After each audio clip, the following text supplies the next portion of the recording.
Welcome in, everybody. It's this week's Realm Royale 10K Invitational. So excited to be joining you. Aggro here alongside Pretty Hair Nick. It's been a little bit for me, and I'm excited to be back. And you haven't done a squad event, right? I did do a squad event, yeah. Okay, wow. So a couple weeks ago, but it's been fun to watch. I think that evolve and sort of, come in with the new strategies and the ways that these guys play. You get to see some of the largest margins of victory and some potential big snowballs here in the squad. It's a lot of fun. Yeah, absolutely. I mean, that was the first week that we did the squad event. Was the last time that I did this, and we were talking about the differences between that and duo and which we'd be doing going forward. And I'm really excited that we stuck with squads because I think it does bring that whole another element to it. And if you want to play with your squad at home, it's easy to download. You just go to Steam. It's free to play, by the way, so no contract to sign, nothing. You just log on Steam, download Realm Royale. You also want to make sure you get in on that PTS because we do have a lot of changes coming to Realm Royale, and those will all be on the public test server, so make sure you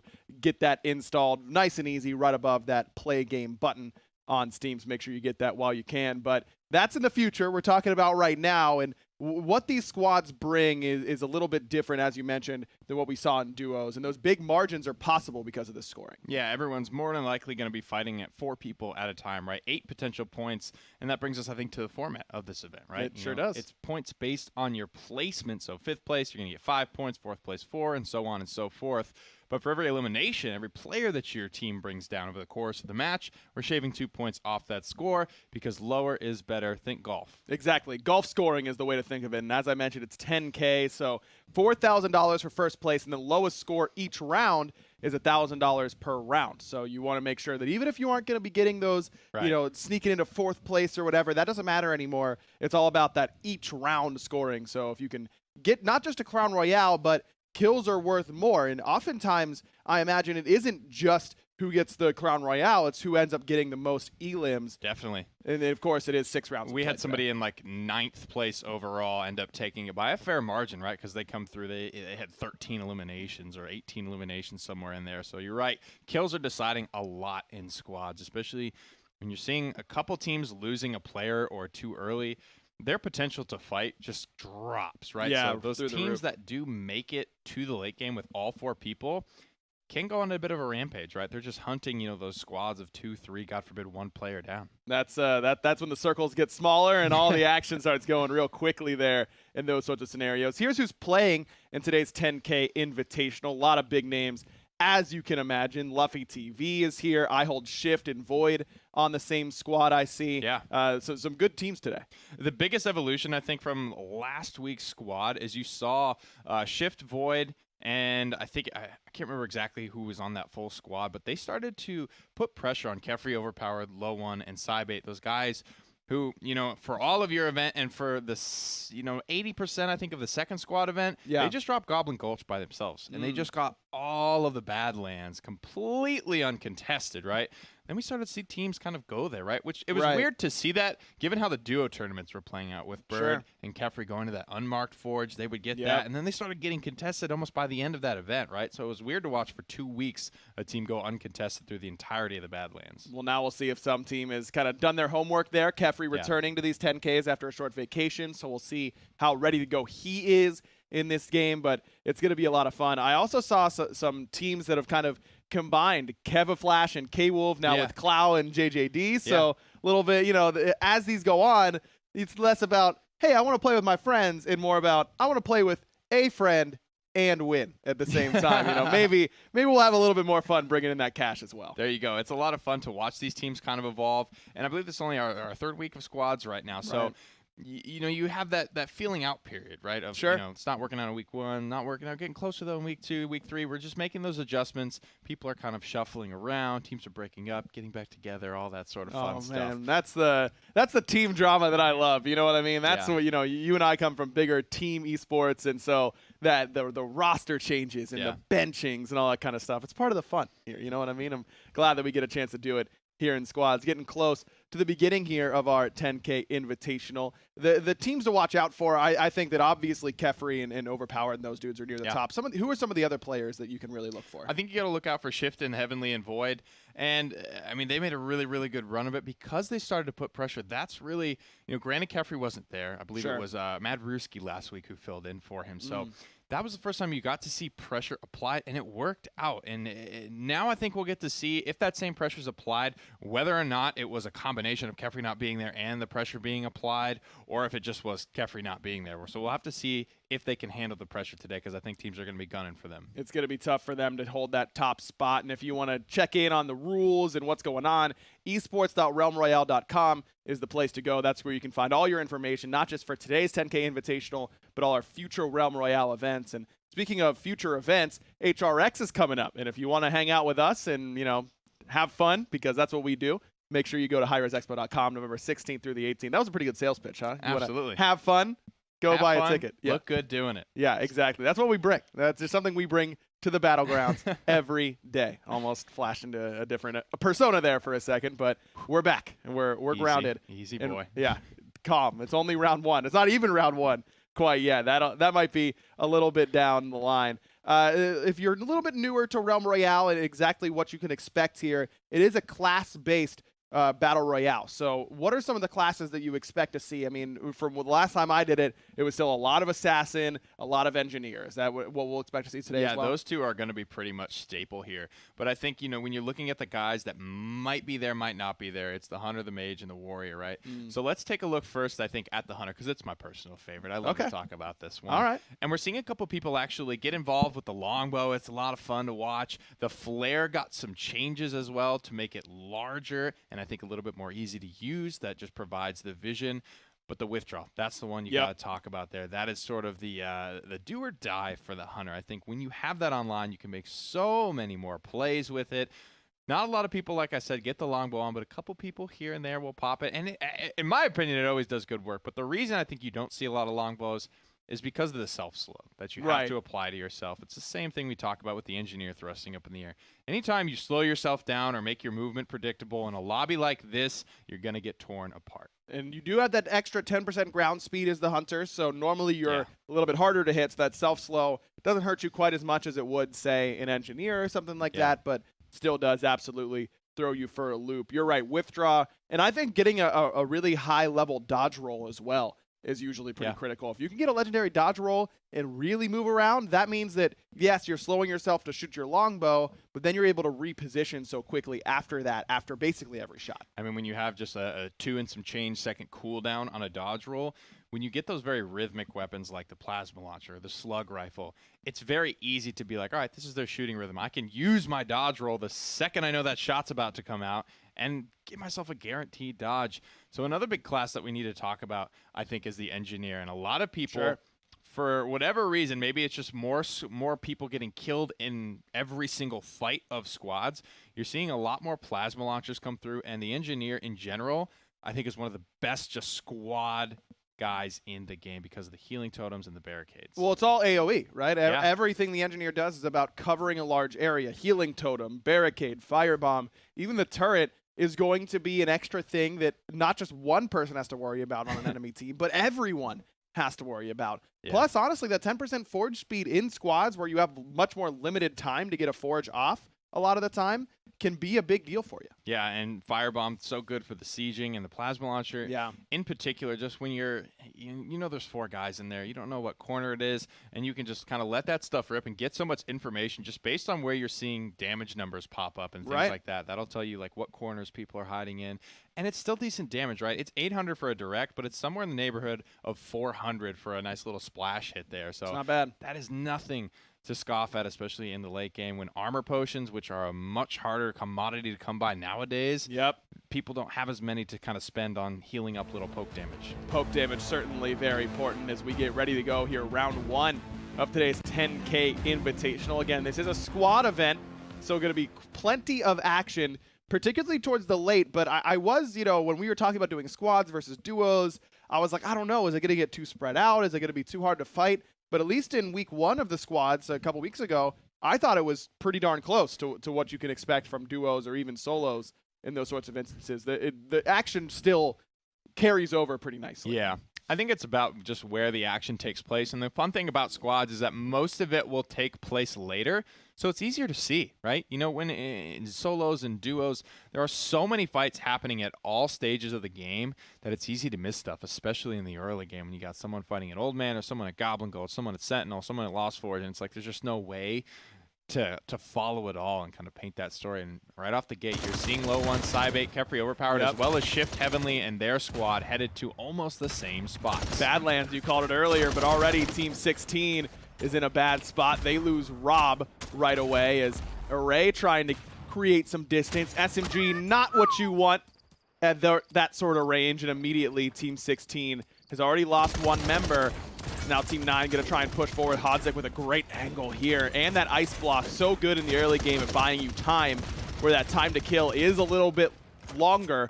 You can't quite burst people down as well, though. Gentle Giant trying to burst down Ozymandias in there. And indeed, Team 16 gets routed here by the Jade Gardens. He gets the early healing potion as well as having the warrior passive. I mean, that's so good to have in the early game. A green slug rifle early on hits the double concussion bomb. One's already chickenized, and the other will be brought down shortly thereafter. Norzy won't miss. You already see where the squad tactics is starting to pay off for some of these teams, spreading out and casting a wide net and then converging all around the same time.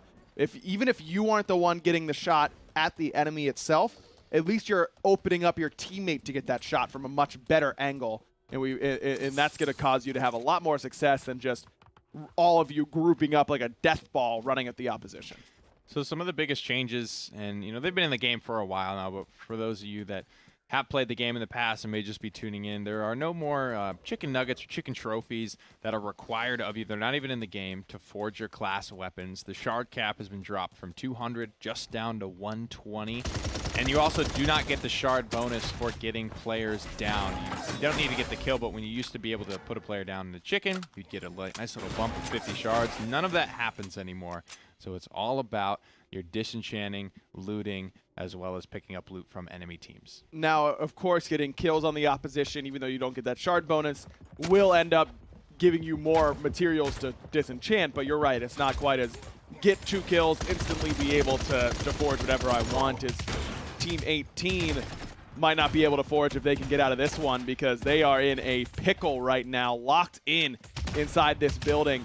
They've actually been able to escape and been able to get towards this outside, and Team 11 isn't quite as able to chase from here. Looks like it might just be, it's a 3-on-2 in 18's favor. Look at all those healing potions that they're working with as well. Dr. Death, plenty of armor.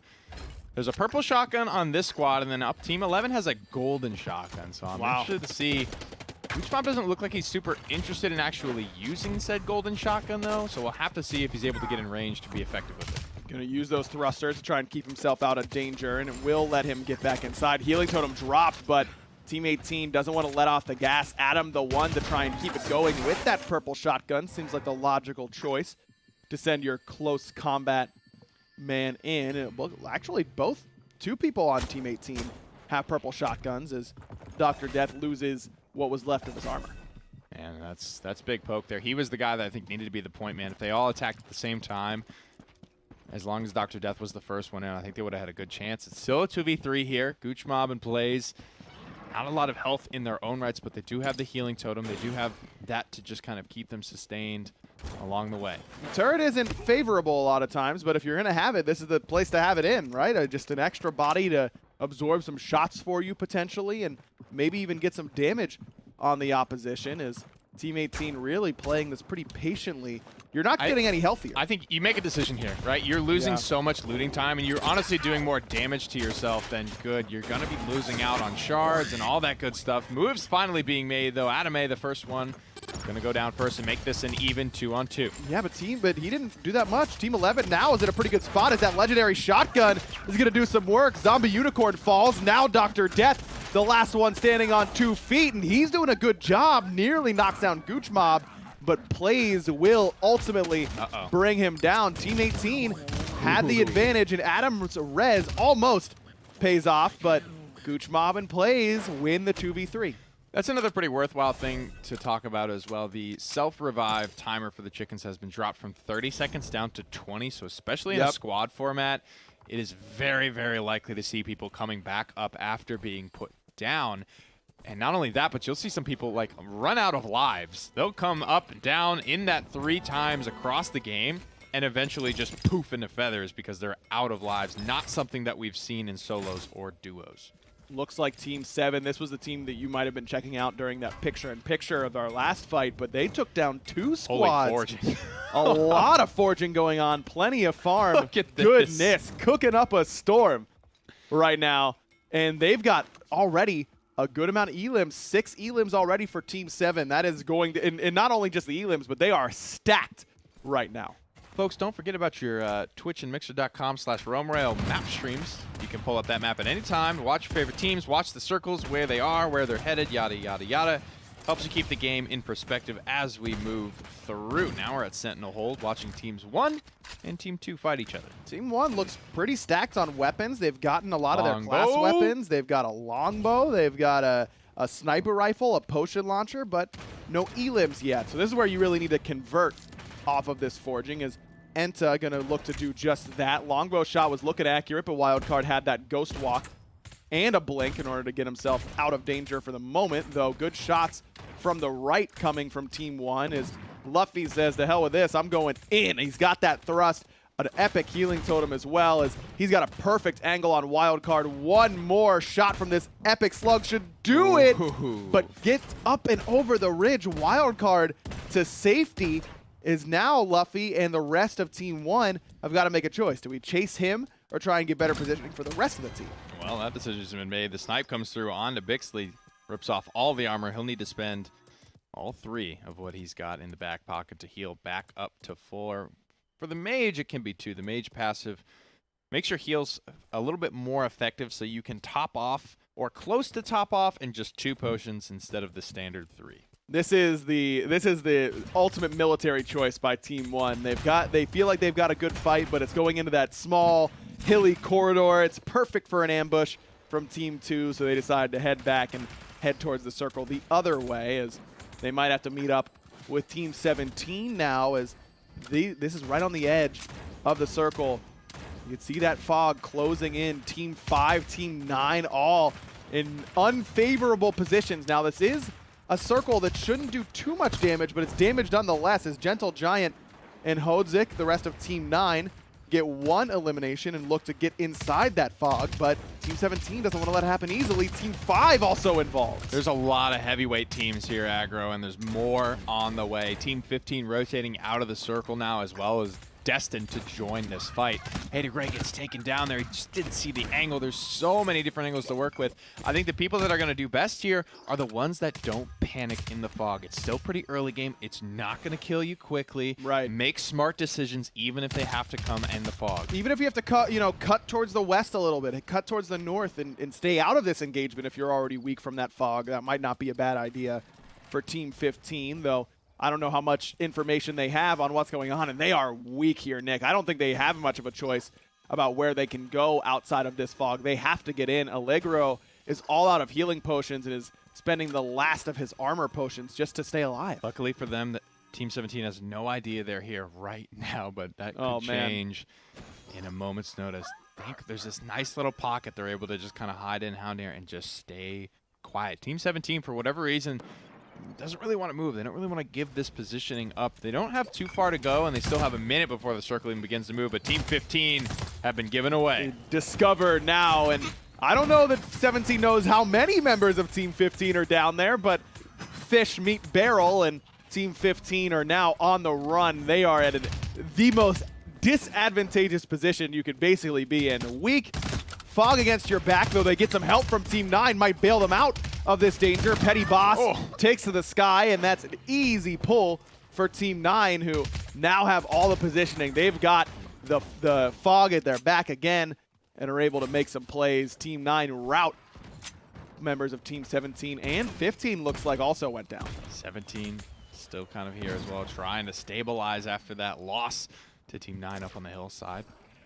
And the noose tightens, so to speak, as just trying to cut some players off. 17 doing a good job staying on the move. But there's even more players up in Jade Gardens that they're likely to run into if they're not careful. Very easily could. Collision tried to land that snipe off the concussion bomb, couldn't quite find it. Now getting an angle, but he's the one who gets sniped from his left. No one there to cover him. Hater Gray does finally fall. Remember, he was chickened earlier, rezzed only to ultimately find the exact same fate. Idiot Mouse trying to get up this hill and give some vision to his team. Collision has been chickened, but the rest of Team 9 not looking too much worse for wear. Hodzik a little bit low, but he's got some potions. Desert UK probably dead in that zone as he's already down in the chicken form. And the best play there is just to not let anyone tag you so you don't give the elimination up. If an enemy player hasn't tagged you recently, we're talking 3 to 5 seconds, the Death Fog will just claim your life and nobody will get the kill, nobody will get the points in the tournament. Huge action converging here on this forge. This is where we saw Team 7. They had 6 elims before. They picked up 2 more, now sitting at 8 in total. And they're looking pretty strong. Oh, excuse me, I had the wrong number. They're still sitting at 6, but they still have all that forging that they got. I mean, epic, legendary, stacked to the teeth. But 6 elims with everyone still alive. That's the biggest thing, is that Team 7 has such a juicy lead right now because they're looted. They've got good kills going into the late game, and they've maintained all 4 players alive and well on their squad. Could always use a little bit more armor potions these days. Cybait's going to craft those. He'll be able to top back up. Not a great withdrawal for Overpowered here. Not a lot of great abilities across the board, but the firepower is pretty good for Team 12, and they are kind of the favorites, right? They're the ones to watch here. Yep. Don't have any kills going into the late game, but that's basically always the case. Team 10 sitting at no elims as well, but they are close enough that they could get involved should a fight break out around that forge. We'll see if Team 12 wants to engage a little bit later on, as Team 15 saw them sneak in on the back of the fog, but Team 2 making quick work of one of the remaining members. So it looks like someone has escaped, but they are out of the frying pan and into the fire as Team 1 able to sandwich a little Raisin, and he's now an even smaller Raisin as Enta gets that kill with the longbow. The lightning longbow, nonetheless. All the enchantments are good, but the lightning one, especially at long distance, just reveals, and it's the only team-wide reveal. Sentry Drone, Flare, do not reveal to the entire team, just to you. And I mean, look at the consistency, especially from this like mid to long range. A little bit out of the slug rifle's wheelhouse, a little bit too close for I think what you would want for the sniper. The longbow is just beautiful in that. A one already chickened. Bixley makes another one. Buddha goes down. Now Switch has an angle. Ice blocks traded by both mages, and Switch ended up winning that little mage one-on-one, but unfortunately for him, there was help coming for Bixley as Team 1. That's really the only person who took a lot of damage. Luffy is out of armor, but with all that loot claimed, they should be able to at least craft something for him should they need it. And check back in now with this part of the map, as this again was where Team 7 and Team 12 getting crowded are hiding out, but you're right, getting crowded, and that's because the circle is looking favorable for these teams. So the foghorn sounds, 1 minute, 20 seconds on the clock. That timer indicates how long it's going to take the fog to reach its new destination in the new play zone, which you can kind of see highlighted on the minimap right now, where everyone's starting to kind of congregate in. Team 8, Team 5 moving in, but there is already 3 teams where they are moving in on. Team 6 doesn't have the high ground. In fact, that's Book of Ken who has the high ground, but a lot of times being in the lower areas here isn't that much of a disadvantage because there's so many little doors and corridors you can hide into that it doesn't end up hurting you that much to be giving up the high ground, though. Book of Ken is able to get in a good shot, though he receives one of his own. No longer hiding out as Team 10 now coming to the support of their sniper. Everyone's starting to get a little bit closer. That fog is indeed coming. It's about to go down here. Still 34 players left alive, so this is why, you know, plenty of kills can happen at this stage of the game. Venerated in the longbow. It's got to be the best game of longbow action I think I've ever seen. Another nice dink comes through there. The fire enchantment, so it will apply a dot of about 100 damage, but it's based on how far you actually draw the arrow. Oni Light tries to get in as the fog on his back is getting really, really crowded here in this area. The fire marshal not pleased at how many people in this small building at this point. Team 10 still has the positioning, but look at where the circle ended up. Team 7 thanking their lucky stars as they are the only ones looking to be clean in that circle right now. Venerated going in, double chicken there. Team 10, one man down, does not seem to slow them down at all. I don't think they cleaned that up, though. I think it was Only maybe a team that was above them drops a nice little barricade firebomb down. Complete denial of that doorway. No one's going to be chasing. But yeah, Only got both those kills. Venerated didn't get any of that. That's huge. Only getting it one, actually. Only one elim for him here. Maybe another team was able to strip that away. Maybe Game Hunter got it and then died? I don't remember when Game Hunter died. Could have been. We'll have to wait and see. But Team 10 now still up against Team 8. But 12 coming close. That's Kefri's team. So keep an eye on your minimap now as Book of Ken that now has lost the high ground. And I was saying it's usually not too bad, but with the sniper, it seems to hurt a little bit worse. It also doesn't feel that good when a team comes from your 6 and immediately puts you down into that chicken. Venerated now has a tough decision to make. He's trying to buy some time, rolls around, good shots with the longbow, but overpowered. Able to get it done with a nice roll and slug rifle combo. Team 12 has lost one member to the chicken form. That's a low one who's already gone down, and Burrito Brain's able to get in there and clean that one up. Use that ghost walk in order to get himself back to safety. Concussion bomb, good idea, but not quite there. Kefri down by Burrito Brain as well. Team 8 looking strong. And I mean, Only this whole time sitting up in this little perch, just having the perfect angle on basically everyone. They just keep racking up the kills. They're sitting at a total of 6 right now, up from the 2 they had before that fight started. Wow. And the biggest thing is Baggins and Only are still so healthy. And plenty of armor potions here for Only, especially with that mage passive, though. He's going to need to use them right away. Big shot out of Overpowered's longbow. Forces him back immediately, but they don't have a lot of time. Fog is coming. And it's going to come pretty quickly. Not like the earlier circles that we saw where we're saying, yeah, you can spend some time in there. This one's going to hurt. Only 2 kills for the boys. They only have 2 members left alive. Saibate's still in the fog as well. He's just kind of perusing the loot, seeing if there's anything he wants to work with here. Taking a little bit of damage here.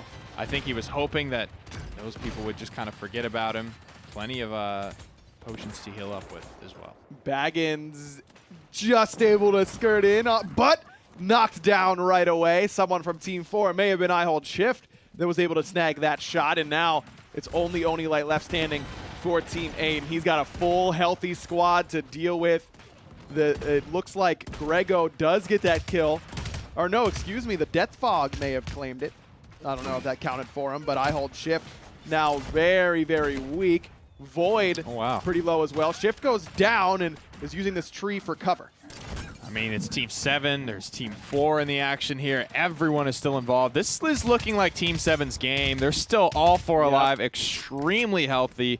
Lots of elims on the board. 9? I believe 9, total. They're going to be rocking and rolling here if they can just close out. And even if they can't, they'll probably still come out on top. Heavenly, so weak at outside of cover. Great shot from that potion launcher. We'll bring it down to 6 players remaining. Great swaps here from the engineer from Team 7, able to notch 2 kills alongside Prince Danny.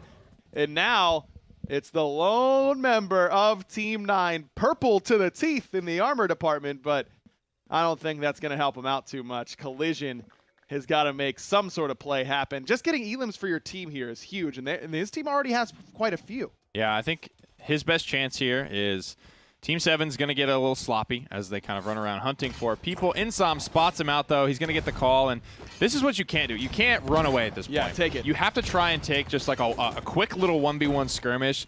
Your best case scenario is you get one person down, and you still ultimately come in second place because we have yet to see anyone 1v4, and until we do, it's impossible. It's not going to happen. No, that's certainly not. I agree with you there. Collision, if he can take that 1v1 in that spot, gives his team the best chance of getting the lowest score, but it was close. I believe they were sitting at 13 elims. Now with the second place finish, we'll have to wait and see what Shift's team finished in the elim department, but that $1,000 bounty for lowest score is up for grabs. Yeah, absolutely. Remember, we're giving away a couple of different prizes today. One every single round, $1,000 to the lowest score, as well as overall at the end of the day. That team with the lowest score is going to grab the big $4 grand lion's share, $1,000 to each head that participated in the tournament today. Seeing a lot of hunter longbow action. I'm definitely not mad at it. No, I like it because now, I mean, of course, it's not just going to be $4,000 for the winning team because they will have needed multiple lowest score rounds in order to get to that point, theoretically. Yeah. Maybe they could finish second over and over and over again, but that seems unlikely. This does reward the teams that have that opportunity to make one big round happen and kind of rewards you for playing aggressive because now you don't sit around and say, okay, if we don't get eliminated first. We can get second place, and then we pay out. Now it's just go kill people. That's what you got to do. I think the biggest story that we're seeing here is just the dominance of Kefri's squad when they go from winning almost all 6 rounds in the week 2 event to, you know, struggling and now having a really kind of lackluster tournament. Only 2 eliminations in the first round, only 2 points over the margin. You're right, it was damn close, but one elimination separated Gentle Giant squad, and they end up taking the $1,000 prize by just a single point. 13 eliminations for Gentle Giant and his squad. That's awesome. So close. Cookie Man, you know it's that one, like, man, if I just would have hit that one more shot on the chicken before that guy got him, he could have ended up hitting that $1,000 bonus, but that goes the way of Gentle Giant. They sit in first place after just 1 round. They did finish in that top 10, so looking pretty good, Cookie Man and squad. They got the Crown Royale, but fell just short. And the Burrito Brain boys, I believe Onilight was a part of that squad as well. They end up doing fairly well for themselves. Yep. Just because of positioning, I think, more than anything. They just got caught in the crossfire of a lot of stuff and just sort of got to watch it from their ivory tower and picking up a couple of chickens here or there. Not a lot of work had to be done for it. Already seeing how the squad sort of goes around. It's so much action in the early game. It's a lot of drawn-out fights between 2 teams where you really don't want to give up positioning. It'll take you some time. But if you can get to those later stages with a lot of loot, with a lot of farm, and then be able to outlast the opposition, it'll do you well. But elims are really what's going to get you that $1,000. That was pretty interesting to watch, you know, because a couple of the successful teams in the past, anyway, you know, Kefri's team, Shift's team, they both started up in the Badlands, but it took like so long to get there, and they were spending so much time because that ended up being a pretty much coast-to-coast rotation from them, all the way from the north to the south.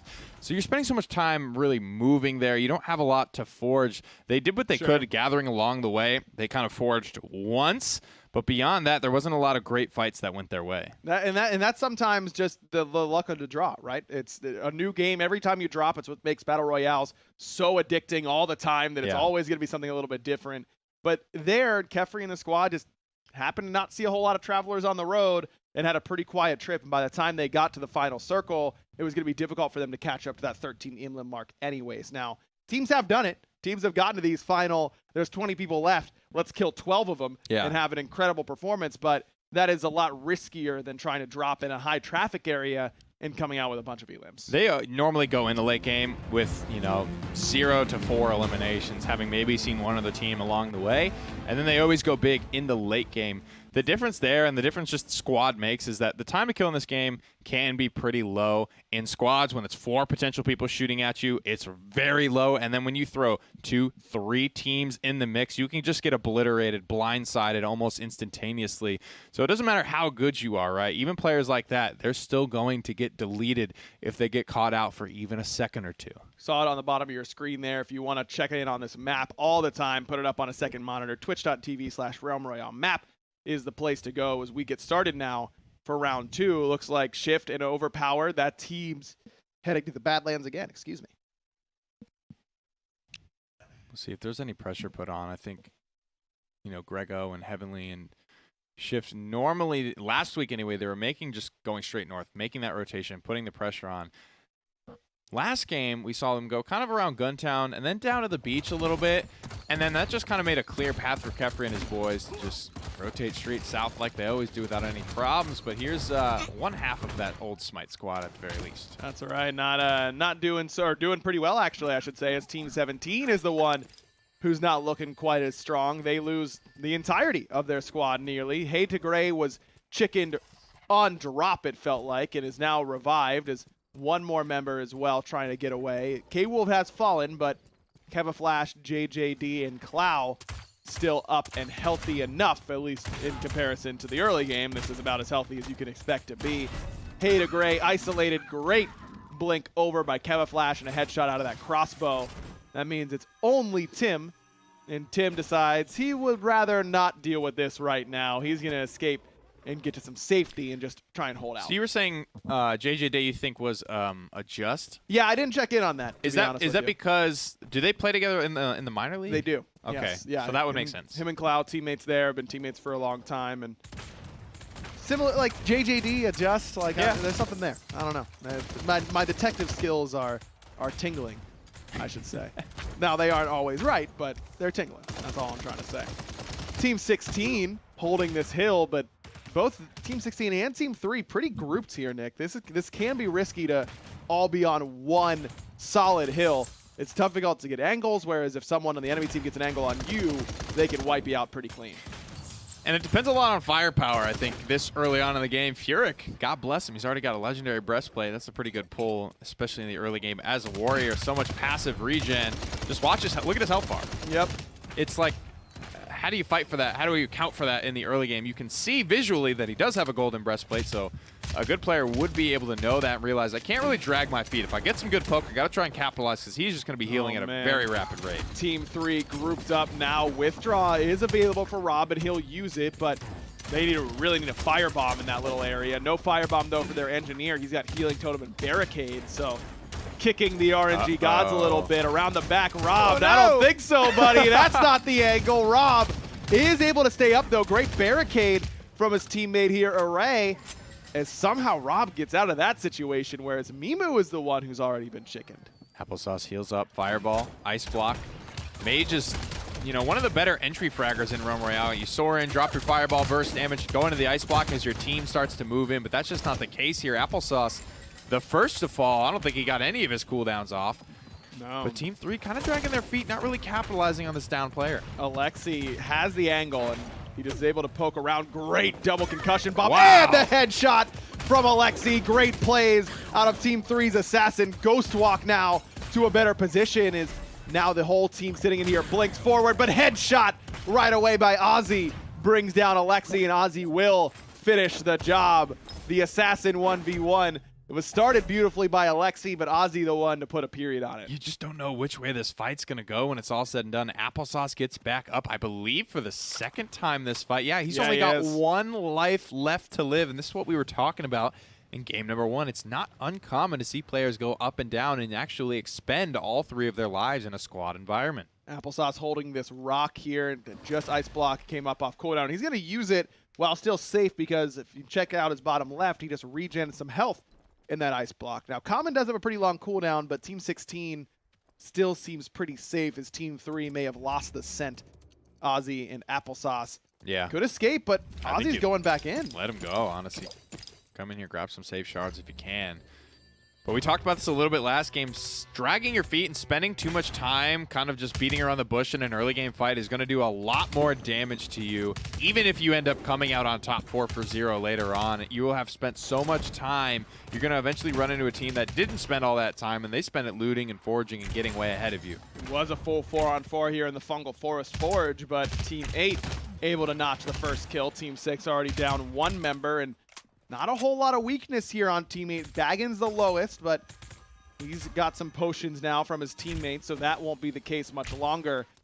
Team 8 doesn't look like has been able to forge quite yet. Team 6 may have been the ones, but Punk getting very low, tries to mount up, and Burrito is not going to let that happen. Game Hunter gets that kill, and Team 8 able to force off the opposition, and right next to a forge is definitely a good look, though. It looks like they do not want to forge right now. Maybe they're outside of that circle. Indeed, they are. As the fog is coming, though. I think they could have forged had they wanted to. Long way to go, and a big fight breaking out here in Northport. Team 10 versus Team 5. Right now, it appears as though Team 5 is getting the better end of the stick. They've got the first player down. Can they capitalize? 2 players down now, 1 all the way dead.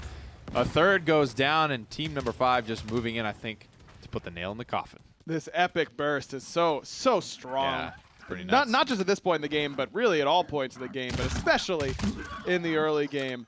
Team 5 has already claimed Overpowered and Kefri so far in this game. That's where a lot of their elims came from, so in a good spot to take an early round here potentially for Team 5. Though they did just lose Mo. He goes down. Finishing shots aren't quite there. 6 does end up going down, but Mo is able to skirt away on these tiny little dino legs. Yeah, and Team 5 holds it. This is big. You know, this is a heavy hitting team. This is a team I would expect to be one of the favorites, I think, to take it all today. Sure. A lot of really good players on this squad. Pretty decent game number 1. Good start here in game number 2. Consistency is key if you want to take the big prize at the end of the day. Only 6 rounds now in comparison to before, where it was 10. Then 8 rounds means that you're right. You can't really afford to have those stinkers where you don't get any elims and you go out 16th out of 17 or whatever. 6 rounds means you got to really make every single drop count. Couple kills here for the boys of Team 7, who I believe came in 2nd place overall just by a 1-point margin. Ooh. Danny and the boys trying to get up over this hill and into the circle. We're losing a lot in this first because close to 50% of this circle is off in the ocean at the moment. Right. So not only is this like the first circle, so you're going to be losing a majority of the map anyway, but to then throw most of it off of the map entirely into the ocean, we are, 80% down in terms of total real estate. So these players are going to have to be forced to fight. There's not a lot of building. It's really only Old Manor that's a really established point of interest moving forward. There's not a lot of building covers. This is not, and now that seeing the next circle, it's not looking like it's going to be an Old Manor ending. Nope. This one's going to be pretty out in the open. Nick, where are you seeing this map at? Where can people go if they want to have this same sort of map knowledge that you have? Twitch.tv/Realm Royale map or Mixer.com/Realm Royale map. Okay. We've got options. If you want to be like Nick, and let's be real, who doesn't? That's the place to go if you want to look smart, and you also get taller. I hope that's true, because I'm heading there right now if that's the case.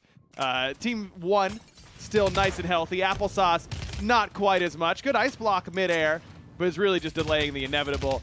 Flicktastic and Enta able to bring down Applesauce. Ozzy now trying to be the last remaining member of Team 16, as only 2 teams have totally fallen by my count. 15 teams still remaining means that there's still some placement points available if you can hold out, as we check in with our round 1 winners, Team 9, up against Team 7, who they edged out by that 1 elim. Team 7 looking for some revenge. Good little snipe lands there on the Cookie Man first. But General Giant goes down, gets back up, has plenty of lives to work with. Everyone in these squads does at the moment. Some shots being rained in from nearby. These 2 teams just poking out at each other. They don't know who it is or if they want to continue to engage on this fight. Team 14 nearby as well. As we said, there's not a lot of buildings, not a lot of cover moving forward. This is going to be pretty open. There are 42 players left alive, but I expect that count to drop drastically in the next 2 minutes. Both 9 and 7 kind of move simultaneously away from one another, but they had time. Curious, they both just, by happenstance it feels like, end up running away from each other, but will end up meeting teams of their own. Team 3 here has the hill, but they only have 3 members, and Hodzik just has a beautiful angle, trying to get some headshots, but can't find him. Fireball doesn't land either. That's actually the explosive flask that does not land, but Team 9 just kind of all over the place. They can use this hill so well to drop back, regen some health, do whatever they need to do, and have another member pop up. Mimu gets popped down. Hodzik able to get that one. Team 3 routed here by the round 1 winners. Definitely could have hoped for a little bit more, I think, with that angle. Maybe, if you had a weapon you're more comfortable with at that range, I honestly wouldn't really prescribe ADSing. I think it slows you down too much, and it's just not necessary at that close. I think the hipfire, especially with the heirloom rifle, is so damn accurate right out of the gate that you don't need to kind of spend that, and you make yourself such a vulnerable target, as well as the low to high explosive flask. I suppose the payoff is there if you hit it, because in the squad environment, when you're slowing down a couple of players, like we're talking about, the self-slowing and the slowing in general in this lobby is so deadly. I don't know, not the best kit for that angle. Ends up working out A-okay anyways for the mage, so that team able to get the edge on Team 3 as we check in with Team 2, who's trying to get the edge against multiple different squads, it feels like, or at least soon enough. They've got their hands full with 13 at the moment. Harold comes in and immediately eats a couple shots from behind the rock. Miles putting in good work, but a barricade comes down. Miles looking pretty good right now on HP. abilities, but a Flux not quite as much. I love it. Oh my goodness. The 2-for-1 with the plasma launcher. But I love that that guy's got 9 HP and just has the audacity to mount up and just walk out in the open and say, I'll make it there. Well, it's not only that, it's that he goes straight to his teammate. Like, hey, if you want to shoot both of us, here's the place to do it. Like, spread out, my mans, you know? He collapses on the rock. Yeah. What's up, man? I just made it. What are you doing here? No! Don't bring him to me. What do you mean? I don't want you here, dude. You already sealed your fate sitting at 9 HP. Book of Ken reading a book right now because he's got plenty of time. At least he could if he wanted to. He's in stealth mode. I believe the man who started it all with that strategy, and we kind of memed on him for it. And you kind of assume something or some way about the player that does that first. So that's really all you have to go on for a player you've never seen, right? But honestly, Ken's fully redeemed in my eyes. He's put together an incredible team and, pulled off some pretty sick plays on his own to where he is, he's a force to be reckoned with in these lobbies, even if he does have to duck behind a chest every once in a while. Hey, man, sometimes you just got to go back home. And if that's home for him, then that's home for him. You know what I mean? These freaking engineers, man. Zap. Bouncing around like a whack-a-mole. Well, trying to whack the mole that is JJD and is able to do so successfully. These weapon swaps have been popular for engineers so far in just 2 rounds as Kevaflash and the rest of Team 14 believe it's just Kevaflash and Clow left alive. Clow trying to ditch his team, but Kevaflash will end up falling. Clow sued after Team 14 in the books. They are the 9th team eliminated. 9th place overall, I should say, in this second round, as Team 9 now looking to continue their win streak. 26 players left alive. About half of what we saw in the last circle, right? So we are seeing that count drop more rapidly than the game prior by a fairly large margin. Pretty good axe there from this distance. Has the Frost enchant on it as well. So landing just one of those will put a very, very intense movement speed slow. Look at this slow getting pinched. This is the rock and the hard place simultaneously right now, right on the edge of the cliff side. Team 15 felt like they had it all under control, but Team 1 able to come in and really get the bounty for those kills. Not sure if they got the elims themselves, or they are already sitting at 5. Team 2 going to throw their hat in the ring as Team 1, at least Bixley himself, will try and get up on that hill. Enta already poked down below half health. This is a 3v3v4. Team 1 and Team 15 both have flare and have gained the information about, who's on what, how many players are around these corners. But even still, 15 has not shown like they want to take this fight despite having the numbers advantage. Now they will. They come in screaming into this fight, and already a Little Raisin's able to get one, Norzi the other. That's 2 elims for Team 15. Team 2 now is the meat of the sandwich. And that's Switch, who was able to take towards the high ground. Now, Flick should be hearing this soar right here.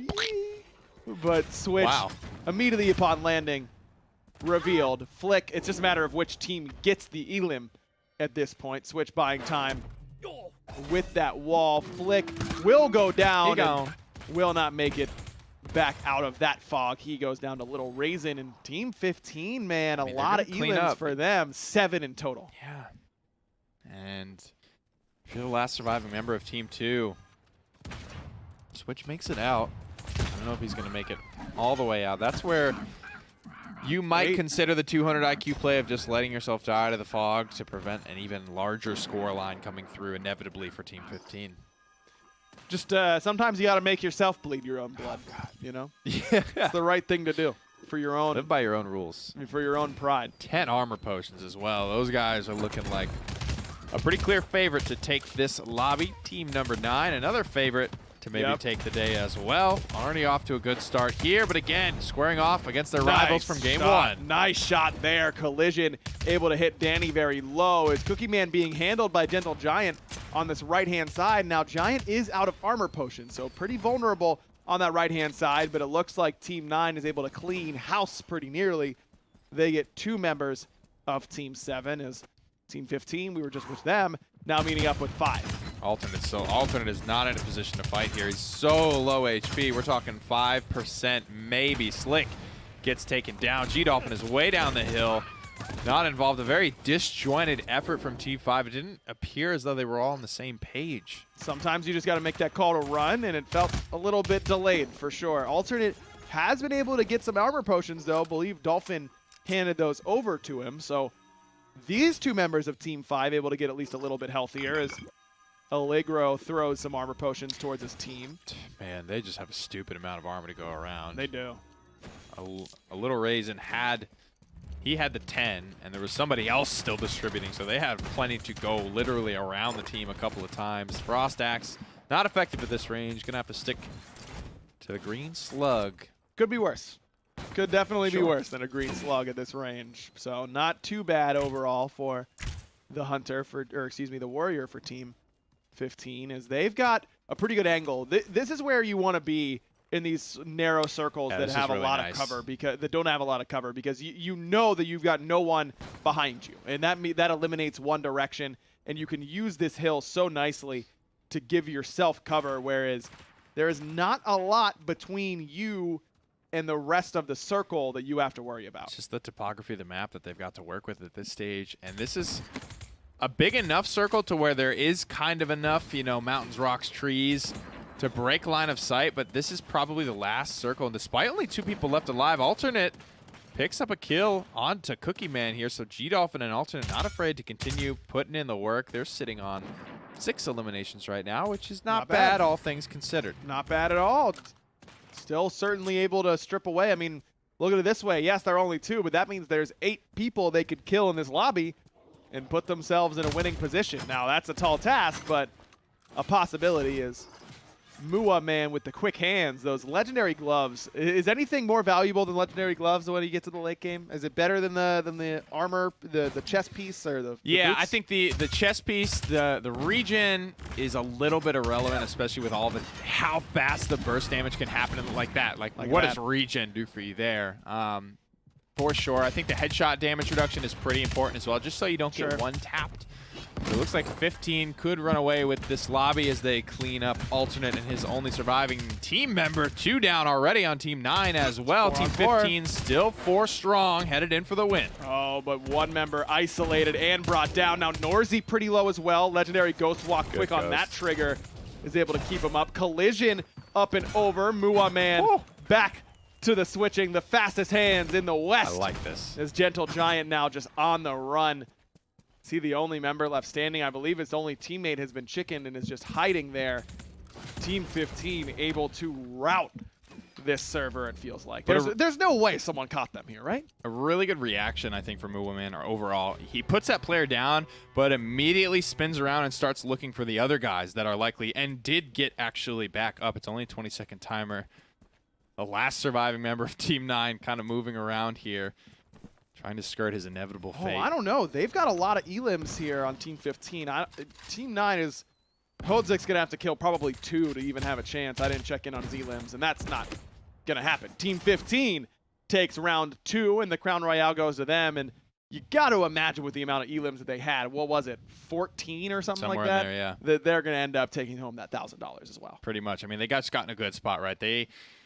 We talked about the rock, the hard place to sandwich. At the end of the day, they were 4 strong against a team of 3, and a team of 2 that were all sort of pecking at each other. Right. And they still got the lion's share of those elims. That puts you so far ahead. They go into the late game with like 15 to 20 armor potions between the 4 of them as well, and they will be with 15 elims on top. Gentle Giant and his squad, another good performance from them, sitting in 2nd place on that round with 11 elims, but overall, definitely goes Team 15's way. So after 2 rounds, here's what our standings look like. Gentle Giant is still in the lead after 2 really solid rounds. 24 elims in total for them, which gives them a negative score of 44, which is a very impressive start to the 6th-round event. I guess it just goes to show how remarkable that 1 week was from Kefri and Overpowered and Cybate and Low One, right? That they were able to just blow everyone out of the water by this, 100 and change margin. So a little bit closer here through the first 2 rounds. Still 4 to go. We're going to put up 1 more game before we head to our little bit of a halftime break here. But you got to see, I think this is getting close to pretty much the make or break. Now, they haven't been exactly stinkers, right? They're not like these, they're getting a +2, a +6. It's not the worst. Certainly not the best. Far from it from what we've seen from that heavy-hitting squad. But this is where you got to turn up the heat if you want to get competitive today. The problem is, if you're sitting at negative 44 do you really feel comfortable with even 2 rounds to go against a team like that of Kefri and overpowering those dudes? They've put up negative 44 across 2 rounds multiple times. We've already today, back-to-back, seen 2 teams have 20 to 25 point swings in just a single round. So it's really, really you got to be careful with not only your math and the scoreboard, but your positioning as well. You don't want to get grouped up for that plasma launch of the engineer, like we said. Really the only class with like reliable splash damage. You've got Fireball, but the hitbox has been so drastically reduced for Fireball that you rarely see it tag 2 people. Concussion Bomb will cause some havoc if you're all grouped up, but you kind of need that follow-up damage. It's not going to be the end-all, be-all. It'll just set you up for what will ultimately cause you to fall. So through the first 2 rounds, it's been pretty competitive, but some of the favorites that we expected to see haven't been able to put out those results. So it's going to be exciting, I think, towards the end, because we're either going to see some of these not newer players, certainly established players around the scene, but not the ones who have been dominant so far through the first few months of Realm Royale competitive. Maybe try and run away with one, and maybe if you want to keep in line with what's going on in these standings and what you can expect in future events, esports.realmroyale.com is the place to go to that. And you can check in with what you'll see, not only today, but in the future as well. Yep, make sure you're picking up your HRX tickets as well. HighResExpo.com is the place to scoop those for your Paladins tournaments, your Smite console tournaments, as well as the Smite World Championship, the big bad boys. All 4 tournaments will be there. It's going to be a ton of fun. Oh, yeah. Maybe we'll have some Realm stuff there. Maybe we won't. We'll have to see. Maybe you just have to show up and find out. It's a secret, but I will tell you this. I hear Rain Day, popular Realm Royale caster, fan favorite, been working on his signature this year. He's gonna be there. Bring a Sharpie for young man Rain Day, because he's gonna give you something special with the signature. It's gonna be a lot of fun this year. It's gonna be bigger than we've ever done it before. We moved venues to DreamHack Atlanta now, down at the World Congress Center in Atlanta. A much bigger venue than the Cobb Energy Center was great. It was, I think, around like 3,500 or so capacity. This one, I think we're trying to go way bigger. There's gonna be a lot of games there, a lot of fun, a lot of new friends to be made, and a lot of memories as well. We were starting to burst at the seams a little bit at the Cobb Energy Center, so it's time to move on to bigger and better things, and DreamHack Atlanta certainly fits that bill. It's going to be tons of fun. I went last year, just to see what was going on, and it was awesome. So it's going to be really, really cool to see not just all of those games I saw last year, but also what's going on with us this year. It's going to be an absolute blast, but we got to get ready for round 3 coming up, so we're going to take a quick, very short break, hopefully, and we'll be right back soon with some more Realm Royale 10K action. Welcome back, everybody. Round 3 just about to get underway. A short break indeed. Hopefully you got your errands done, and by errands I mean like going to grab a Kleenex to blow your nose or something, because you didn't have much time for anything else.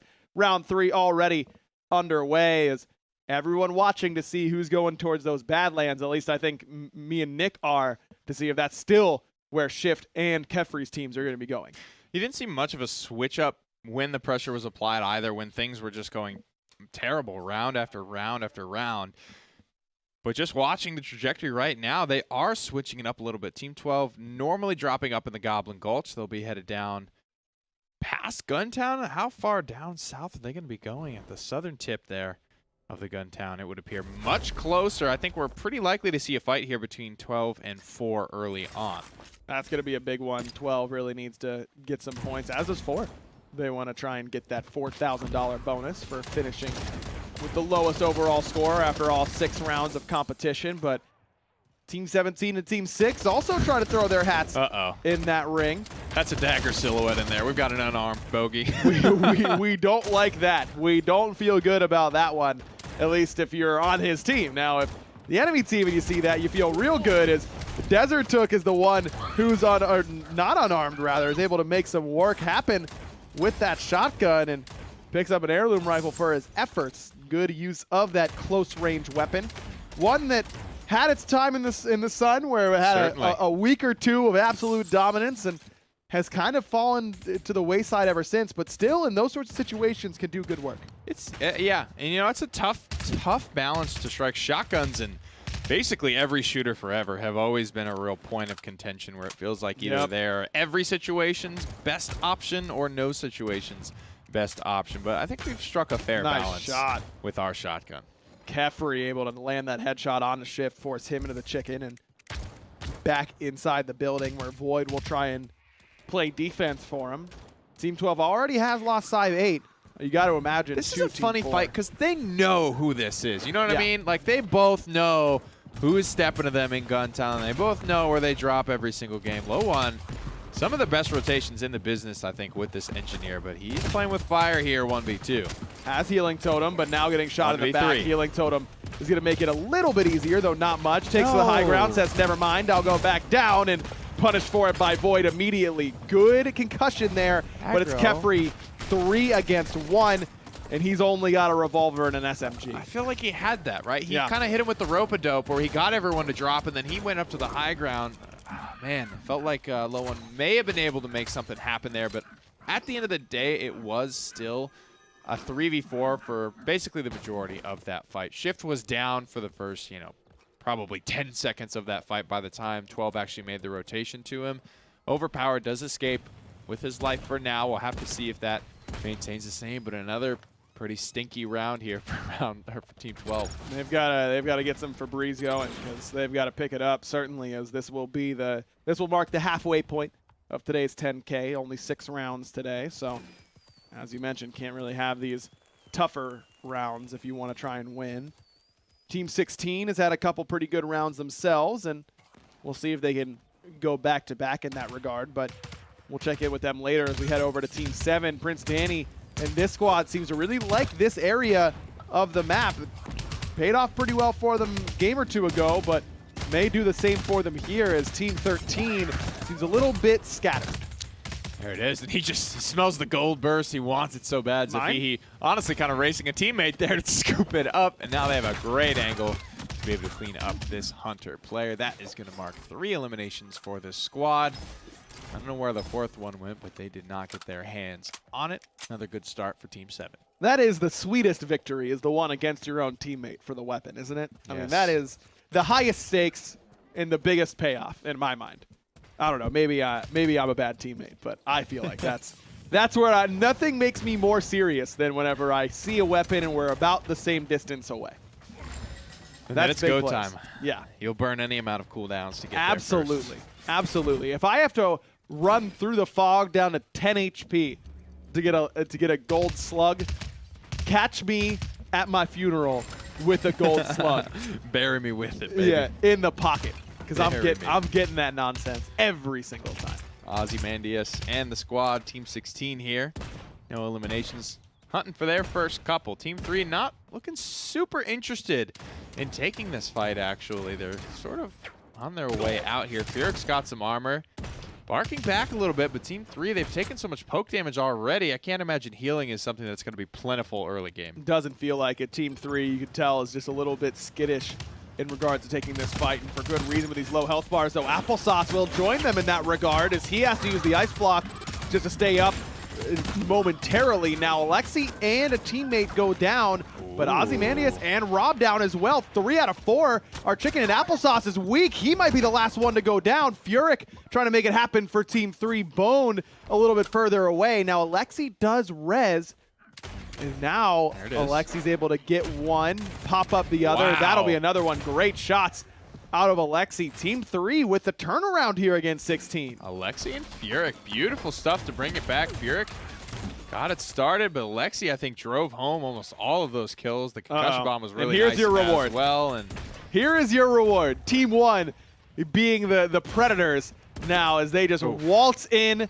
and say, hey, y'all mind if we take all your hard work, all your shards, use them for our own, and also get 3 elims underneath our belt?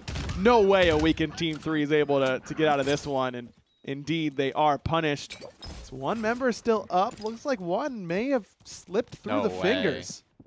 Oh, my goodness. Dude. Okay, yeah, okay. I was about to start the James Bond theme song, man. Come on, bro. Right at the perfect time, dude. Do you think it's a weapon swap? Do you think they heard it? I don't know what. I think they just saw. I think it wasn't the best hiding spot. That mage had the angle. Hey, he did what he. I mean, he did the best with what he had. That was the hand he was dealt. And nearly bluffed his way out of it, but unfortunately called on the river and lost all his chips. That team now has to wait until round 4. Team 5, though, still going. Only an elim or 2 to their name, but they might be meeting up with the elimination-less Team 14, who's coming from the top of this hill. And I believe Overpowered, I heard, did make it out of that sticky situation. I don't see him. Okay, there he is. He's still pretty much where they dropped, honestly, near the Badlands. Yep. So, again, it's not the worst thing to happen. They'll still get that, you know, there he is. Pretty unfortunate finish there. What you thinking about? Whenever I see the players sitting there, I'm just like, what do you think they're talking about?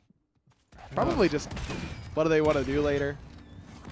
Because, like, in those situations, at first you're like, okay, here's what we can do better. Maybe we want to switch up our drop. Right. Where, you know, blah, blah, blah, blah, blah. That concludes the next 5 minutes or so. And then you've still got 5 to 10 more of sitting there doing what? You know what I mean? Kefri's going to be talking to his chat, like, all that kind of stuff. Overpowered's, like, pulling out a book or something? I don't know. Catching up on his Netflix shows? Something. Definitely May as something well to be done here. Plenty of time. Ray in my ear just told me maybe he's reading the Book of Ken, and I'm not taking credit for that because Ray's the one who deserves to get the credit or the vitriol of the chat for that joke. I liked it, though, Ray. Keep up the great work, buddy. I'm down. I'm about that. You're Definitely welcome. down here. Some firepower working with. Did they just disenchant that legendary heirloom? I think they did. You know, it's not a very popular weapon. A couple people make it work. I'm surprised, for man. Sure. The people that we see make it work do so well with it that it surprises me that we don't see more of it. Yeah.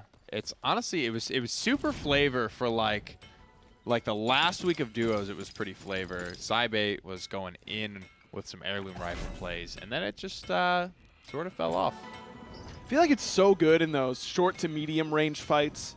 Like where, especially, I love it on Assassins with the concussion bomb, because if you knock someone up, it's just so easy to track them with the heirloom rifle and just boom, boom, boom, boom, hit them as they go across the sky. That, I don't know. Yeah, I wonder if, you know, part of it is the crossbow and the heirloom border on such a fast fire rate that it's almost unintuitive, I think, to be pulling the trigger that fast, especially given how many people and how long slug rifle has been the meta. I think more people are used to the kind of like slow rhythmic nature. So, I mean, I'll find myself sometimes, and granted, I'm biased because I've experienced these weapons long before. Hold that thought. A little bit of a skirmish breaking out here. It's a 2v3 down on the beach. Norzy felt like he had a great engage and didn't realize how many people he had to worry about. Now, Allegro should have seen Slick healing there, and we'll use withdraw. Great angle for him, but Slick had the idea, but not able to get away. Allegro will end up getting 1 kill here for Team 15. That's only their second elim, though.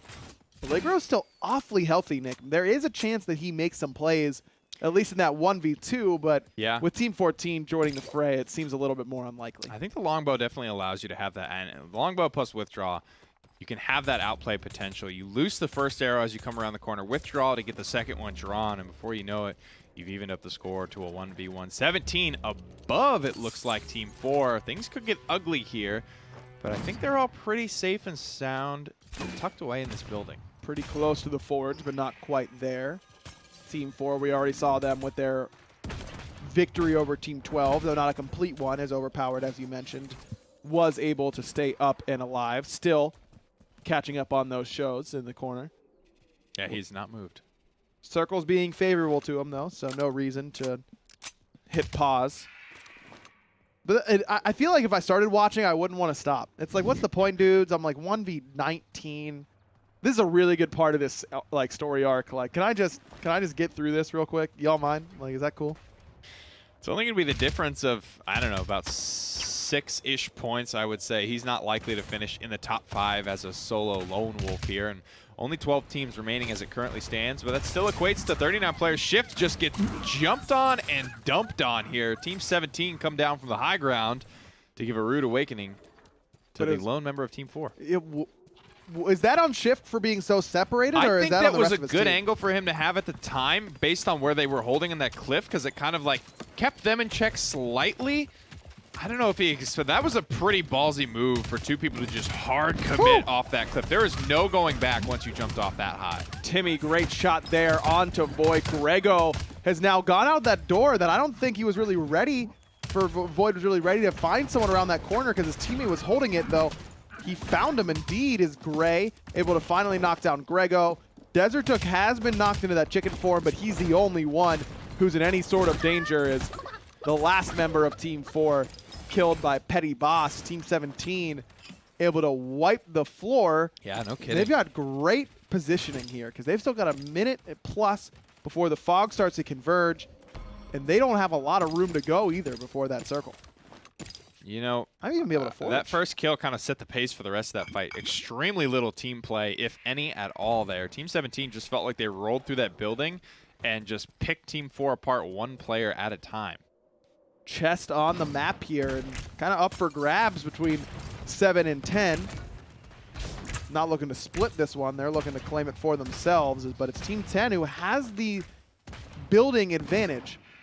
Both pretty close to the circle, though Team 7 does have some members just on the outside. Team 7 is Prince Danny and crew.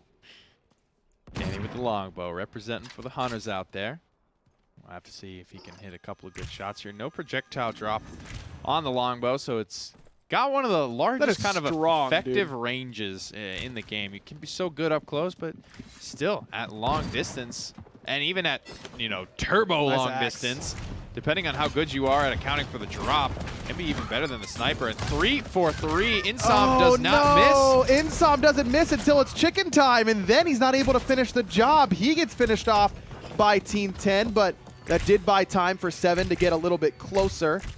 Firebow from up top, a little bit harder to land. Cookie Man just misses headshot on the 6, but a good follow-up headshot still forces Team 10's engineer back.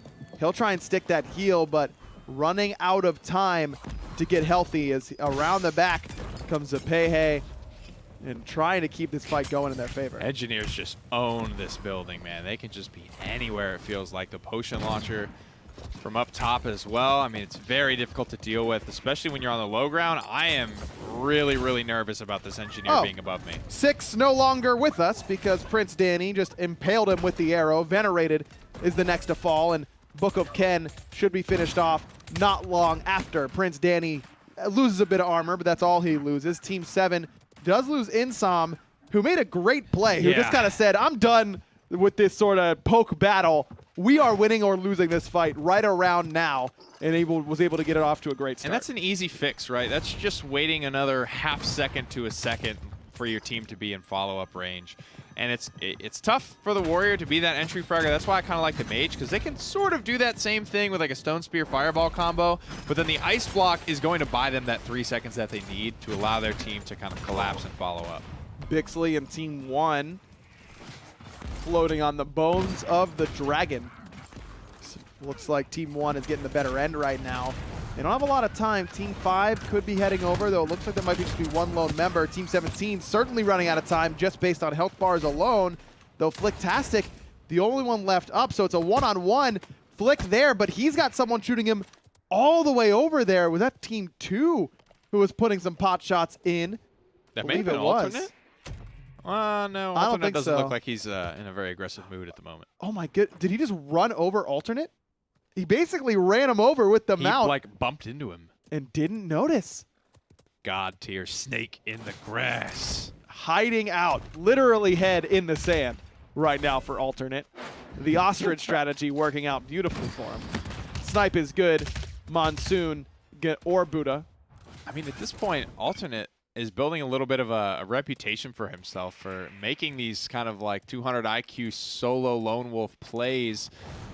You know, it wasn't but a couple of weeks ago when he sat in the fog, used all of his healing potions, placed one place higher because someone else died somewhere else on the map, and that at one point ended up being the difference between like a couple $1,000s. Wow, that is insane. Sometimes, I mean, that's what you got to do. You got to play. You got to play with the hand you're dealt. And alternate, the lone wolf, is doing what he can to stay alive. Now he might meet up with another lone wolf and Team 14's lone member, but that remains to be seen. We'll stick with the action, though, as Team 7 up against 2. Zapped. Oh, my God. Where did he go? Fireball there from Switch on point. Great angle from him. Must have been a Stone Spear shot as well. As this is what you're talking about. Switch, first one in, ice blocks, Ghost Walk out right afterwards by the Assassin, but not enough time bought by Switch. Monsoon able to knock down Cookie Man. Prince Danny pulled, but rolls back down to his cover. Great shot from Monsoon and Wildcard or whatever it is. he's hitting his shots. I think for Switch, that's just overconfidence in your kit. How could you not be? Legendary Fireball, Stone Spear, and a Slug Rifle. I mean, I'm taking anyone at that point. Sure. It looked to me like he canceled his ice block a little bit earlier than he needed to, though, right? A little bit. A little bit, yeah. Could have bought some time by sticking it out. It does make you more predictable with every second that passes an ice block. Yes, you're getting healing, but that's one less second that they have to account for where you could jump out and gets you closer and closer to the I have to leave now no matter what because it will kick me out of ice block. Team 9, your first place team, if memory serves, sitting and still no pretty firepower. healthy. White weapons just across the board for this squad, and that's not. I'm not taking these poke battles, right? I'm just not going to win. I can't account on those people having white weapons, common weapons at this stage of the game. Hell no. Pretty late for that point is Overpowered still alive, by the way. Overpowered still alive. I think it's damn close to this like the same building as well. Hasn't had to move. If Stoop Kid doesn't need to leave his stoop, what's the point of leaving? I mean, this is you know, anime episodes are like what, 15 minutes, 20 minutes? Like 20 minutes, for the most part. It's perfect, right? He could He's absolutely knocking out an episode. He absolutely could have by this point. Hopefully, he picked a good one. I've been working on some My Hero Academia. It's pretty solid. I know you're a huge anime guy, Nick. All you do is watch anime all day long, so I know you know exactly what I'm talking about. You know, it's not my thing, but I don't, you know, fault anyone for enjoying what they enjoy. Yeah. You know, I've heard great things about that one. That seems to be a very popular one that the kids often talk about around me. It's so good. Todoroki's so cool. That's a cool name. Isn't it? Everything about him is so cool, man. A lot of anime names are pretty damn cool. Yeah, it's unfair, man. I want to be named Todoroki all the time. Can you start calling me Todoroki, by the way? Just unrelated entirely to our whole conversation. That's, okay. Yeah, cool. Thanks, man. Appreciate that. Overpowered actually just got a kill, by the way. If you check the kill feed on Adam A. So someone had the audacity to interrupt my episode.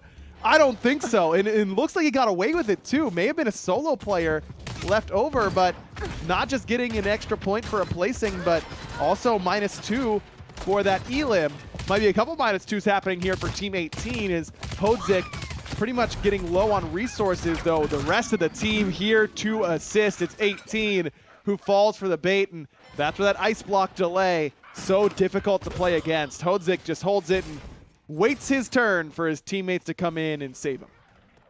And Overpowered just looking to stay quiet here. I think that's probably his best bet at this stage of the game. He's kind of off on his own, in the circle a little bit as well, so it's clear that he's got some healing to work with.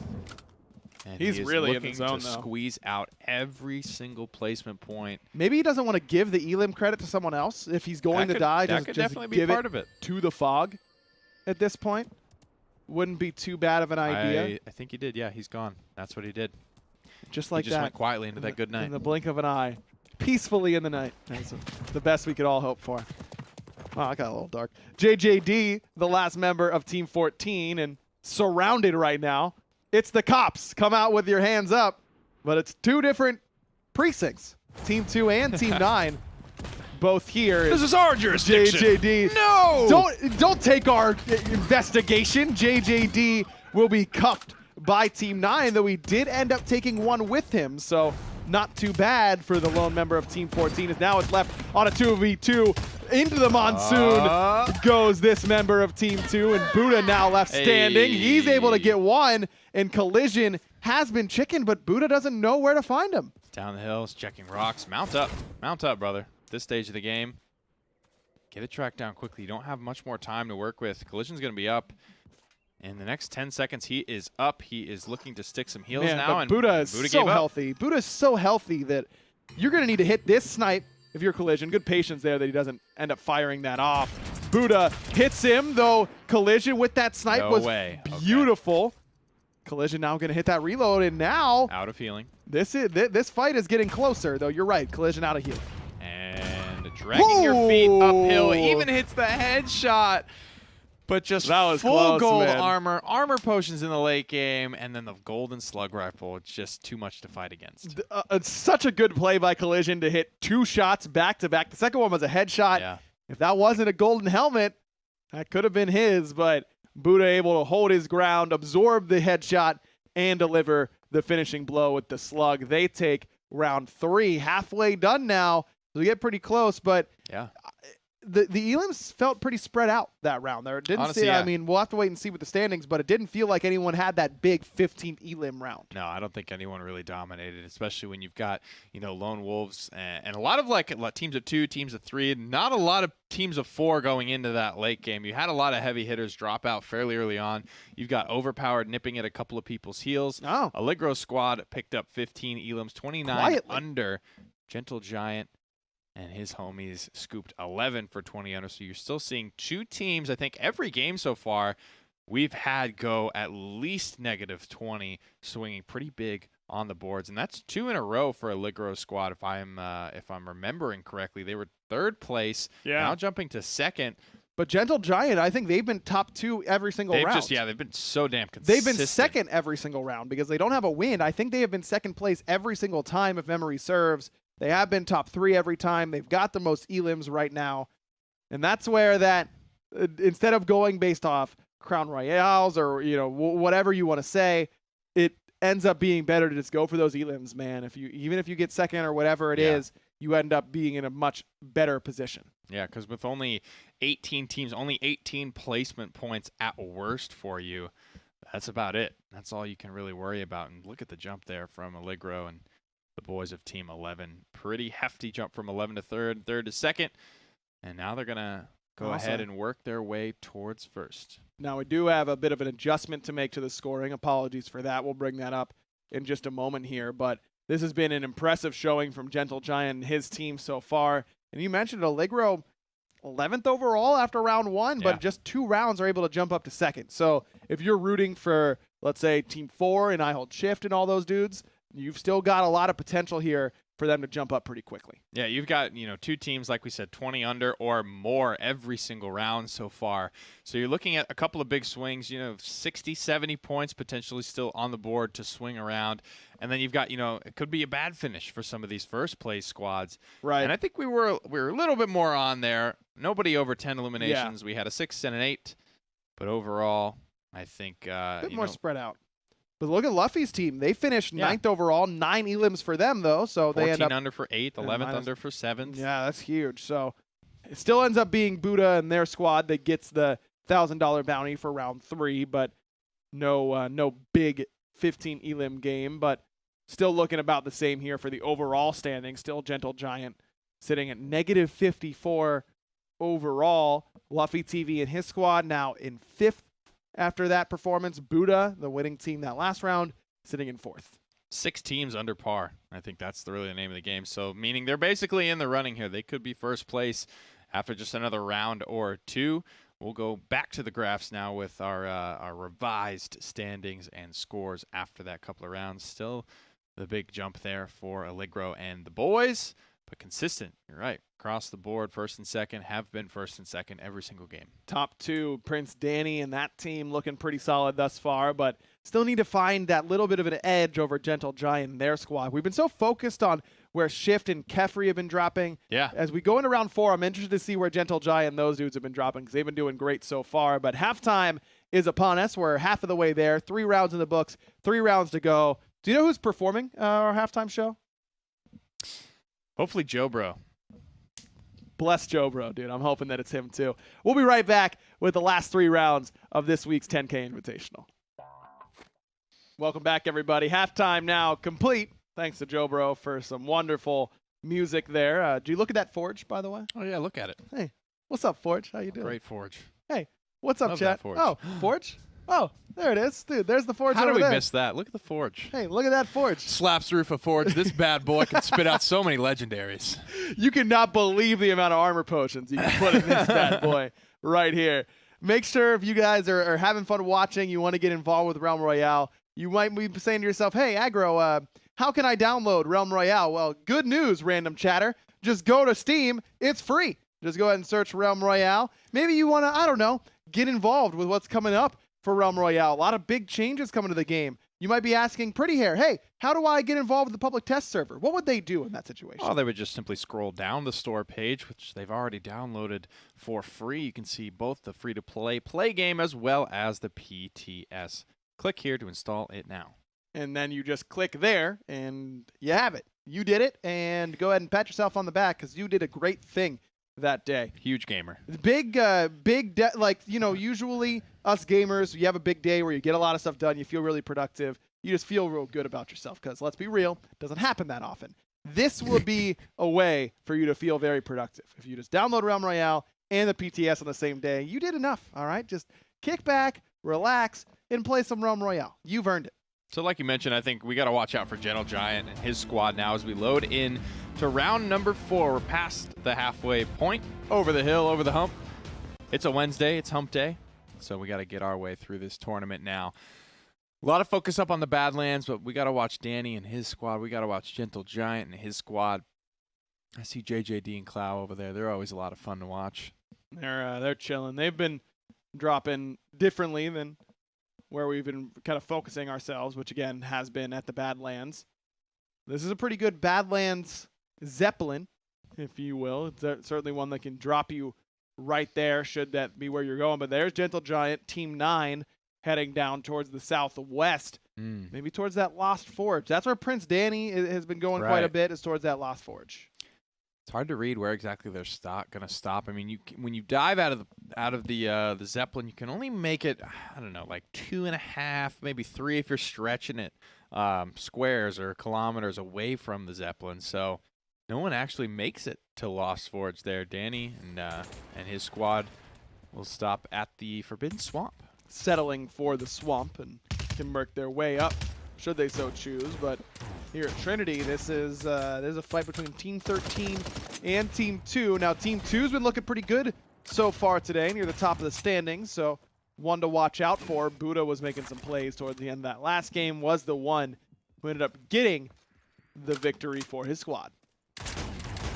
And I hate Trinity Hills. I think it's so hard to take a fight here. Yeah, there's so many angles, so many houses, so many ups and downs, and it's just hard to get a read on how many teams are actually here. You know, you are fighting, yes, there is only one here. You are only fighting that one, but I've seen so many teams just get, from a good position to dead because they just get completely blindsided by a team they had no idea was even there. I think I got brainwashed by Lassus because he always likes dropping Trinity Hills, and so I also now like dropping Trinity Hills. But I follow his idea.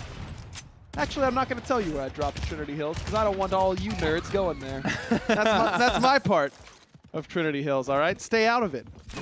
Why are you asking me about it? We don't even know where it is. No, it isn't even here. I don't know why I said it. It's, of course, at the Lumberfall. That's what I meant. Yeah. Of course. Watch your words when you speak about my hometown. Oh, you're a Lumberfall? Wait, okay. You're knocking on Trinity right now, but you're down with Lumberfall? Yeah, so I can at least see where everyone's at. So I can get a nice, good head count. How about you open your ears and use those to get how many people are there? That's what I use at Trinity. Ears never kill anyone, all right? I've got looks that kill. I need to use my eyes. Oh, okay. All right, that's fair, I suppose. Team 17 may have looked at Nick because they've already lost 2 members, though Team 14 took a deep gaze because they're down 3 members already, just 1 member left standing, if at all. Actually, they might have gotten wiped out. And here is the team to watch. They've already gotten 1 elim. Kefri has that under his belt, overpowered with a nice shot there on a petty boss. And a gold crossbow. Around the corner. It's his only weapon available, and petty will go down to the hand of Cybate and overpowered. Tim now has to take the 1v1 up against overpowered, who picked up an SMG. Hayda Gray, the last one left standing, and this is what you needed to see if you're a Team 12 fan.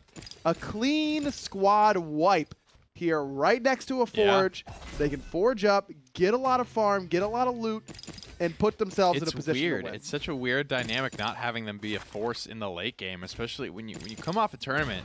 And these guys literally almost won all 6 games on top of getting the most eliminations I think that we've ever seen in one of our events, to just being irrelevant for the next 2 weeks. It's kind of a weird dynamic that I think honestly kind of throws the lobby off a little bit.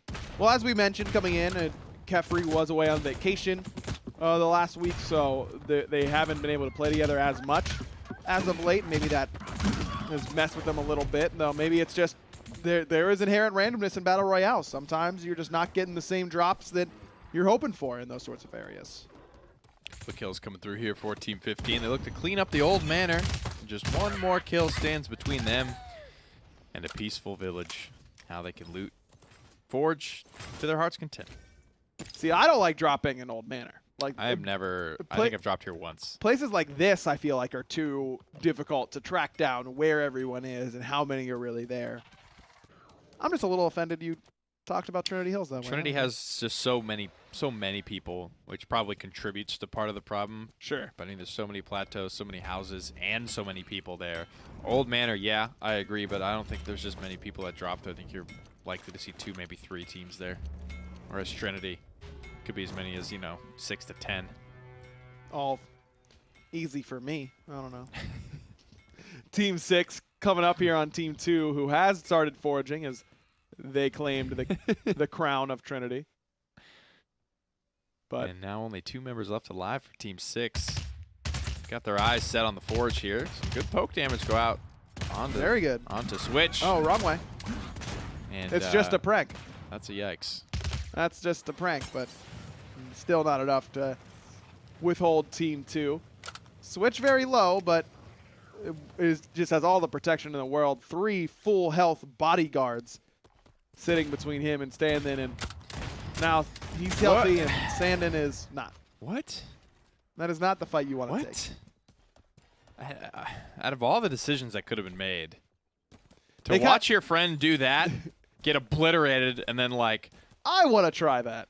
Oh well, no, you just gotta do it right. Let me show you. Yeah, exactly. You left it when you should have righted. Here, let me show you how it's done. That was awful. That was just plain bad. I don't know what the point of that, or the goal, or the best case scenario was there. Maybe he was just giving up. That looks like a defeated man play. Well, we'll see if Team 9 can throw their hat in the ring a little bit better than what we just saw, and with how they played through the first half of today's tournament, you expect that they will. Sitting in first place right now. No elims for them quite yet, but have been able to forge, it looks like. Is that a legendary fireball for Hodzik right there? I see a sniper for collision and a legendary concussion, so pretty good. It is a gold fireball for Hodzik, so not everything you want is the mage. Still could use a high-ranked ice block. Common not going to get the job done all the time, and maybe a stone spear or 2, but definitely can work out for him. Dual-wielding stone spears. Now there's an idea. Whew. With all the swaps that you could do, man, other than that kind of nonsense. Ouch. Baggins Oni, Game Hunter, and Burrito Brain. So is it just Brain then? I think it's just Brain, because Game Hunter is just Game Hunter, but yeah. I'm guessing they're under the Burrito banner, of which we are both very familiar. Yeah, definitely. With not just burritos, but the organization as well. Absolutely. Proud to be a part of both. The food and the org. What's on your ideal burrito? We are at that point in this game, I don't. Well, I love Chipotle, right? But I don't get the burrito just because the wrap is not that healthy for you. Sure. I stick to the bowl, but I do chicken, guac, cheese. All 3 salsas is actually a pretty clutch play at Chipotle. Ooh. For those of you that have never tried it, would highly recommend you get a little of each. Okay. The corn and the cheese. A little sour cream if I'm feeling so inclined. Okay. I'll keep it simple. This may surprise you, Nick, knowing my eating habits. But catch me with a chicken burrito. Brown rice. That's a new evolution. Chicken, rice, and cheese. Hold on. Lettuce and pico. Thank you very much. There it is. I'm in a there, man dude. of culture. Yeah. Hey, there's no need to muddy it up with all this fancy sauce, okay? Give me my chicken, cheese, and rice, and I'm a happy man. Overpowered looking pretty happy, and the rest of Team 12 as they are rolling over Team 4. Shift already down. Grego in the egg, though that gets cracked by low one.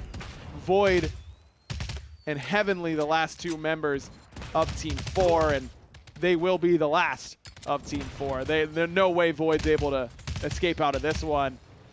Team 12 able to take a big victory. Normally that fight happens at the Badlands. They've been going up against each other one-on-one basically all game long. Yeah. This time it's in a different area, and Team 12 able to come out on top. A bit of a difference from what we saw before. Yeah, absolutely. And consistently they had been losing that, so it's good to see them not be too defeated about it. And maybe that, I think, has a lot to do with just the format of, right, every round there's $1,000 on the line. So you can end up coming away with a decent chunk of change here. Couple of people not looking like it's going to be that way. And does he make it all the way out? Down, but not out, and breaking line of sight as a chicken. Not too bad for him, though certainly not exactly where he wants to be, as Gentle Giant does break that gentle portion. He gets that kill onto Enta. Bixley up top. Great potion launcher there from Luffy as well. And that will knock down Hodzik. So the top team has lost at least one member. And in fact, make that 2 Flicktastic able to bring down the Gentle Giant. So now it's just 2 members remaining for your lobby leaders. Possibilities now starting to happen for the rest of the lobby.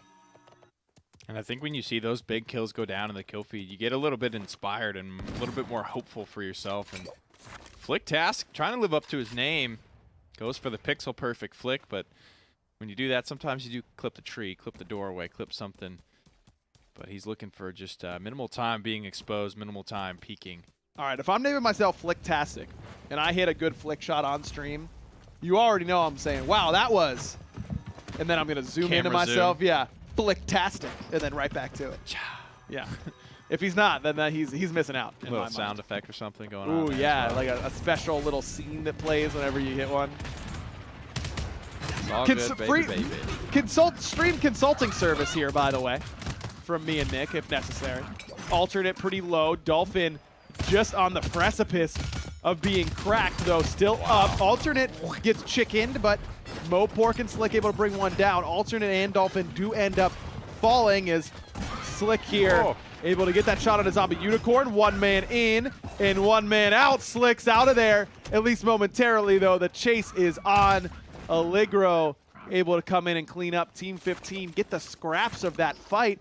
They've got more coming. Team 10. And I mean, look at this. Close. 6-8. They're already at 9 elims. Goodness. And in a good spot to pick up a couple more. That snipe not going to land. A little raisin. Working and playing with fire here. The throwing axes are going to connect. 6 is already dead, so this team is only working with 3v3 now, as they were able to thankfully even up the playing field before this fight got really down and dirty. They're not exactly healthy, so rotating in. Synergy has 10 armor potions. Allegro has 10 of his own, so this could be a long one. A lot of sustain involved here. Plenty involved, but this is where Synergy on the Warrior could really make some hay. These close range, where high mobility is going to work, well, until Norzy domes him with the shot. Also reveals him to the entire squad because that enchantment on his sniper. Book of Ken, pull! Oh, no, it doesn't end up hitting it. But Ken has plenty of time to start reading. Allegro gets him with the lightning longbow. Man, so every class weapon is being pointed at the heads of Team 10 now. Ghostwalk's perfect. Just buy time out in the open. That's literally all you need to do there. Your team will clean up that warrior. And Muaman, perfect angle here to work with. Venerated just starts ripping over the hill. He wants to get all the way out of this fight as soon as possible. And the hit scan threat is there for the consistent dismount. He should be able to track this one down. Venerated will be able to get back up on that mountain. There's cover to be had. Ooh. Shots aren't there from Allegro, and that might represent the end of the possibility of getting this kill. No, he'll get back out into the open and immediately be killed. I wonder if he just hugs the left in that situation, that kind of exposing himself again. Maybe was anticipating that Team 15 was going to send someone around the left to cut off that option. He's in a horrible spot regardless. Certainly can't blame the remaining member there, but yeah. Team 15, plenty 12 of elims. 12 already. They've got a gold chest that's been delivered to them. And when you look at only 18 players left alive, there's not a ton of points left on the board. This is a lot of people dead, I think, for this stage at the game. We're heading towards what looks like our 3rd or 4th circle at about the 13-minute mark. Only 1 kill still alive for Idiot Mouse. Gentle Giant picked one up before he went down. Hodzik picked one up before he went down. So not a big round for our leaders either. It's really going to come down, it feels like, to Team 12, Overpowered and Kepri, that sort of squad up against the Allegro and squad. I mean, the 12 elim team that we just checked in with, feels like those two are really coming to a head here. Is only 3 members remaining for Team 15. Kefri and squad, I believe they still have all 4. Yeah, let's take a peek at Team 12. Get a feel for how many eliminations. I think they had at least 5, I think, the first time we saw. Now they've got plenty more. They're at what? 4, 7, 10, 12. And this is way closer to what we're used to seeing from this team overall. Kefri's pretty weak, though, and Yeah, I don't know how. I was looking at that on the map, and that's kind of why I wanted to come over here. I don't know how he got so far behind everyone. he's going to need to stick multiple heals, and it'll cost him all of his armor potions, without a doubt. And he's got a ways to go. Nick, is he going to make it? Well, he's got 7, so as long as he keeps his cool here, he might elect to do a little, like, Concussion poppy bomb bomb blink jumps, action off this hill. And he may have just played himself. Or if he got that heroic landing, if he missed that blink, he definitely would have played himself. It's going to cost him a lot. At the very worst, he should be able to waddle in. It's going to be close, man, and that is huge because look at where Team 2 is and their positioning. Switch, Buddha, this squad that is also very high up on the leaderboards, has great angle on this fight potentially. And Kefri doesn't have all the time in the world either. It's a minute and a half, because the basically. circle hit its new point, so now it's hitting even harder than it was before. Kefri sticks his final couple of heals, the circle just down the cliff, and he should be all right to make it in. It's not going to be pretty. He's not very healthy. He spent a lot of healing potions for it, but he does ultimately make it home. Now his team should be able to provide some healing for him and Clean yourself up. Yeah, here you go. Goodness, what is wrong with you? What took you so long? Did they get in and Team 12 still healthy? I don't know how he got so far behind, man. That's weird. Maybe They got into a fight. Yeah, we hadn't checked in with them in a while, and they did, obviously. And they have 12 elims now. They had 5 last time, so they had some more. clearly not a smooth road for them all the way in. Idiot Mouse knocked down, as is Collision. Team 9 was once there and is now no longer. Team 15 makes short work of that. And again, it feels like Team 15 versus Team 12 in this round. Pretty Team much, yeah. 2 is also going to be a big player just because of where they are in the overall leaderboards. As now 15 has another challenge. Oh, the procs mine, dude. What the? How could you ever plan on picking up a kill with that? They do it nonetheless. Wow. And that spoiler, team number 3 rotates in with all 4 people alive. Hits a juicy proximity mine, one of the least commonly seen abilities from the Hunter, and because of that, one of Rain Day's favorite. Is he that type of dude? Yeah. Like, the less it's used, the more I like it. Yeah, I can see that. pretty much. Hey, man, he's his own And then man. eventually it gets buffed, and he's like, see, I told you all along. And I'm like, oh, God. But you just picked something that was going to get buffed because it was bad. It's not how that. At least he's not a bandwagon man. You know. Yeah. You got to give him credit where it's due. Certainly willing to take his lumps and be one of the first ones to claim he was there for it. As overpowered, just completely isolated on the ice. Low one's next. This is that scene from Batman where they all Yeah, have to walk exactly. out onto the river and just Horrible. get executed. Awful there for Team 12. Now, Kefri was Yikes. able to get across. Is he No the way. only Kefri one? out of all that, that's so funny that he's yeah, the one that lives. He's the only one that lives. The boy who lived. Now, Team 2, hot on his tail. Kefri, no armor potions left to write home about. Only 400 armor for him. Does have a couple health potions and that gold chest piece. So if he gets dinged and starts losing HP, it will start to regen, but still not loving his odds right now. He realistically has to kill a decent amount of people. Ooh. And this is not a way to stay healthy, though is a way to get himself better positioning. A gamble You got to do it. from Kefri. He didn't And have you any. know what? I don't hate it because if you already have 3 rounds where you know that you don't have a good placing, and you just need to really make sure you get a good one here, it might be worth this sort of risk. Though it might not pay off for him as Team 2 getting awfully close. Bixley Right. very close as well. I mean, a wayward flare aimed at Team 2 could reveal both Yeah, of them. Bixley and Kefri looking like the Spartans in the hot gates right now. They don't really have anywhere else to go but out into the meat grinder here. Thankfully, there's a lot of chaos, a lot of Kefri got one. infighting, He crossfighting got another going on. one. Kefri picks up 2 down in the hot gates. Leonidas looking to make his stand. Bixley, oh my Holding goodness. his ground, man. That is huge that Kefri kills 2 in that spot. Now, wild card goes down. Kefri still standing, man. 3 left. It's that 4 up from Team 3. Bixley's just the deformed guy that's going to give his position away on the goat pass. Oh, no, and he no. does exactly that. Kefri has Yep. to reveal himself. He has to come out in the wild as soon as that ghost walk ends. So shall Kefri's life. Bixley, the lone member, holding back Team 3, and Alexi not going to let him stay there for long. Furyk up there as well. How recently have you watched 300, by the way? That's one of my favorite movies of all time. I was going to say, It you stuck with me. really, really on the point. I'm like, yeah. It was like playing out in front of our eyes. I don't know. It was Spartans magical. and they go in a gate. That was a big movie for me. Yeah, that was a big movie. I've seen that movie probably 3 or 4 times. Yeah. Not recently, but All right, it's a fair good enough. one. Fair it's enough. high on my list.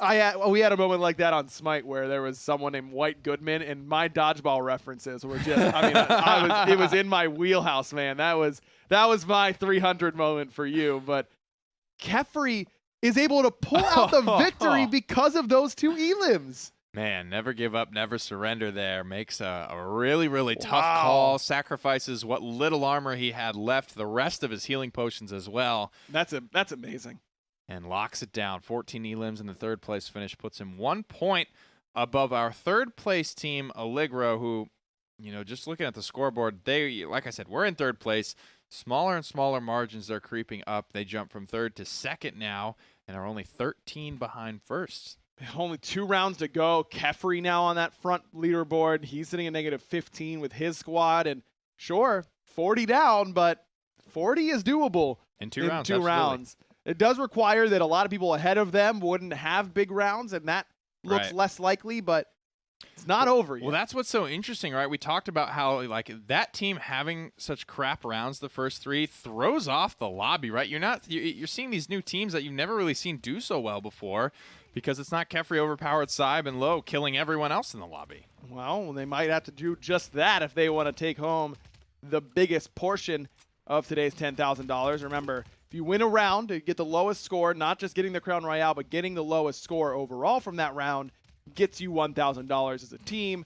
Then if you have the lowest overall after all 6 rounds, you get $4,000 on top of everything you've won previously. So at least a little bit of something going the way of Team 12, but still looking at Gentle Giant and those guys look at the top right now. What was that deformed guy's name from 300? Man, I haven't seen 300. FELTs? Was that it? Maybe. It's been potentially a decade since I've seen that movie. Wow, really? Damn. Definitely watched it a couple times in like high school, but Yeah. it I guess was it has been a really long time since that came that's out. an old movie, man. And the second one's kind of doo-doo. That's There one was a that- second one? Yeah.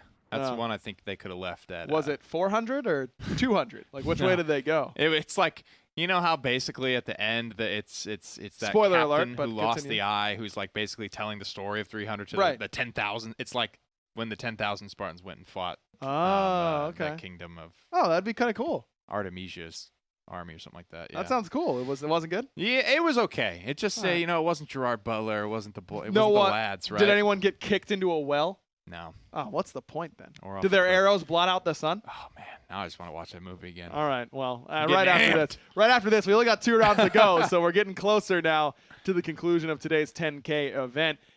These last 2 rounds are going to be very critical. I know we've been focusing a lot on Kefri and Team 12. That's because they've been so dominant throughout their basically competitive careers here on Realm Royale. But a lot of newer names and kind of veterans that have been in the middle of the pack have really risen Yeah. today. And that's because I don't know, they just haven't shown up, and someone else gets to play for a change. Essentially, It's not these blowout games, 5 games in a row, and then even the one game that they lost in week number 1, they still picked up 30 points under because they got so many eliminations. It was crazy.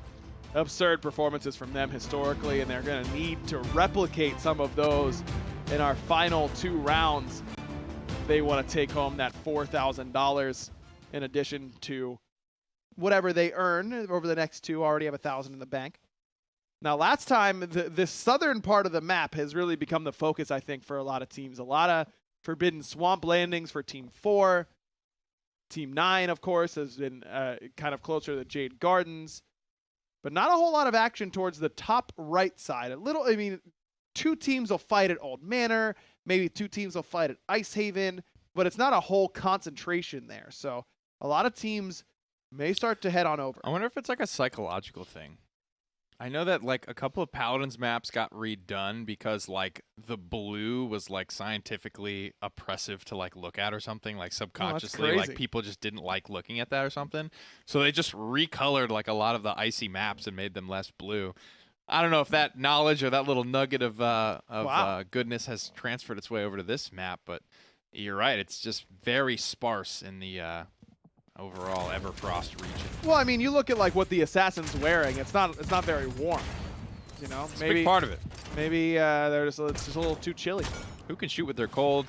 Six sure can, because the first weapon that he pulled out of a chest was a golden slug, and that's feels good, man, for him, and it feels bad, man, for anyone that's up against him, because you're just not accounting for that amount of damage this early on. As a chicken, you're not expecting to get one-tapped. This is truly best case scenario. Yeah, you got to play with this now. You got a real advantage. You got a gift from above. You best be using it. Well, it looks like they have thus far. They've already gotten one elim, but only one elim. Looks like the rest of Team 6 has been able to retreat for the moment. Synergy goes down before he can use that shielding potion. Is up towards top. Goes Book of Ken. That'll take care of Prank. Nuggets did end up finishing off Synergy. So 6 in the rest of Team 10. One member weaker. They only have one more member to deal with, I believe, as Nugget should be the last one.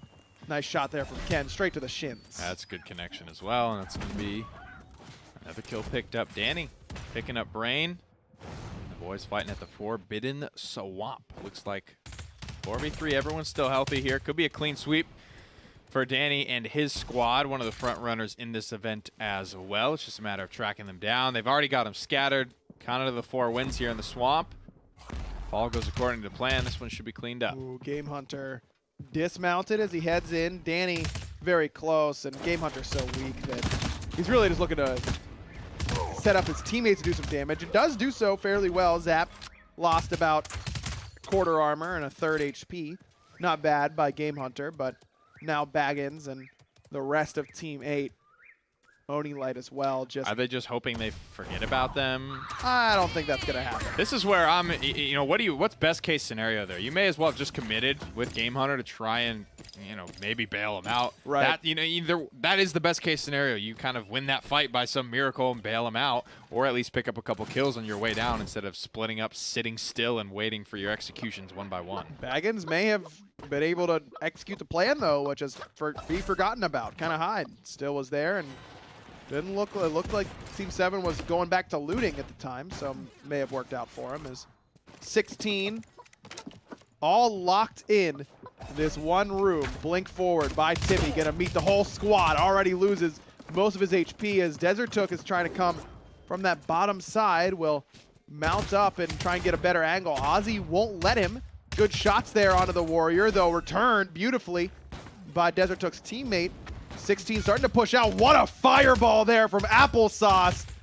Makes quick work of what looked like a really bad spot for Team 16. They end up wiping Timmy and his team.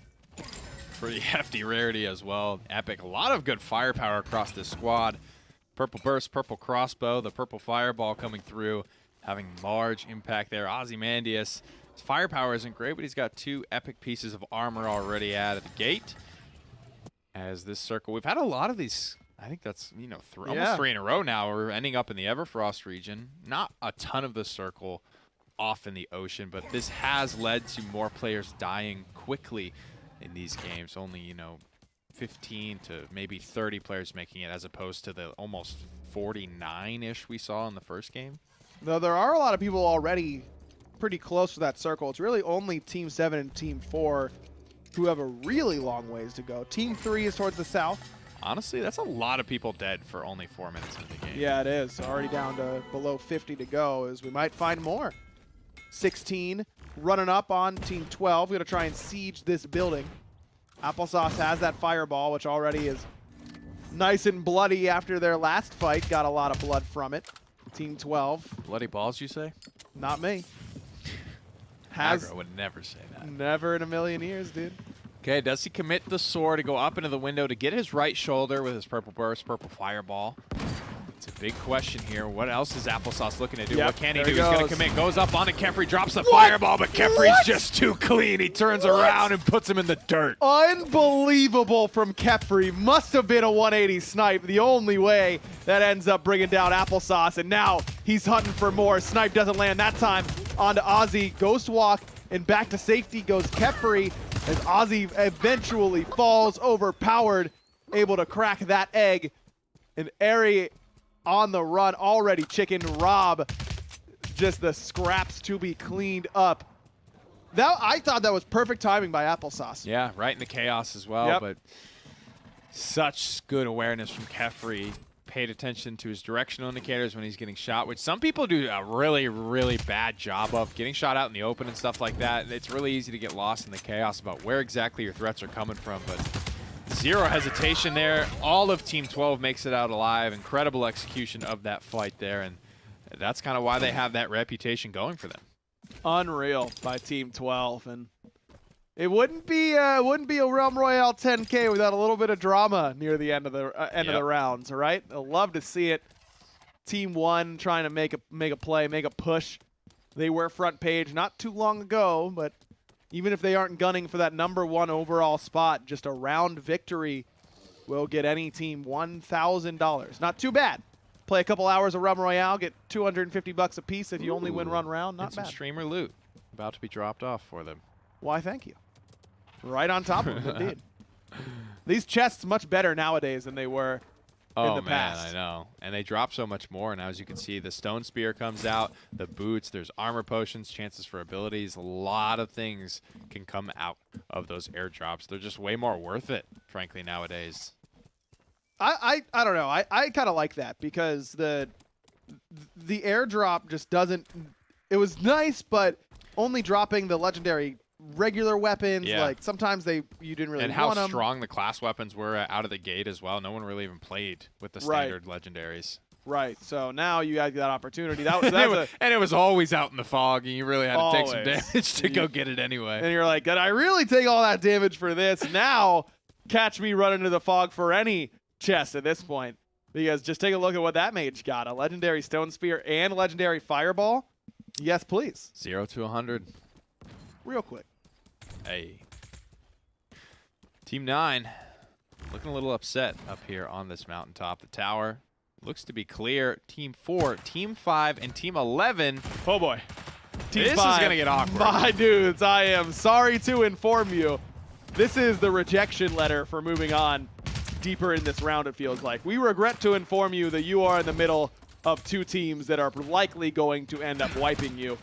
Team 5 has been able to escape a little bit towards the north. Team 4 still pretty grouped up, but 5 and 11 really preoccupied with one another. Looks like one member of Team 5 is trying to be the gatekeeper for Team 4, hold them off at the bridge, but that's Dolphin, and they're coming across that bridge. He's running out of angles to play with. He needs the support of his teammates here pretty quickly. Team 4, the only two left alive here from Grego, Shift, and the crew. Void stuck behind this bush. Alternate will have the angle soon. And the lightning sniper rifle? I don't know where Blaze, exactly yeah, that someone came else. from. Maybe 11 was able to strip Maybe. that away, but it wasn't Team 5. I can tell you that much. Play's not on that squad, so one ripped out of the hands That of kind Team of sucks. You don't like to see that. Legendary dodge roll here for Heavenly. Last surviving member. No real firepower to speak of. 5. Start rolling, baby. Roll to your heart's content. They've got some help, though. Team 10 now clashing with Team 7. Old slug here. This was, remember, we saw 6 pick this up at the very start of the match. Still Added sitting in a legendary firebomb to go along with it. not bad. Not too shabby here for 6. RNG playing heavily into his favor. He's going to drop an armor potion and potentially some healing potions for a teammate. Team 7 rotating around. They've got 3 members surviving. Zafihi did go down. 4 eliminations on the board as it stands currently, but it looks like they're just trying to get into the underpass.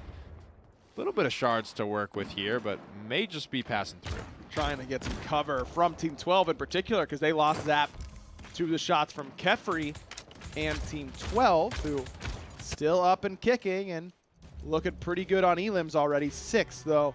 Cybate is ducked. Oh my god, that angle, man. I don't know how 6 was able to find that, but he makes the connection with the golden slug, and that's the big power spike you're looking for when you just are able to one-tap the chickens.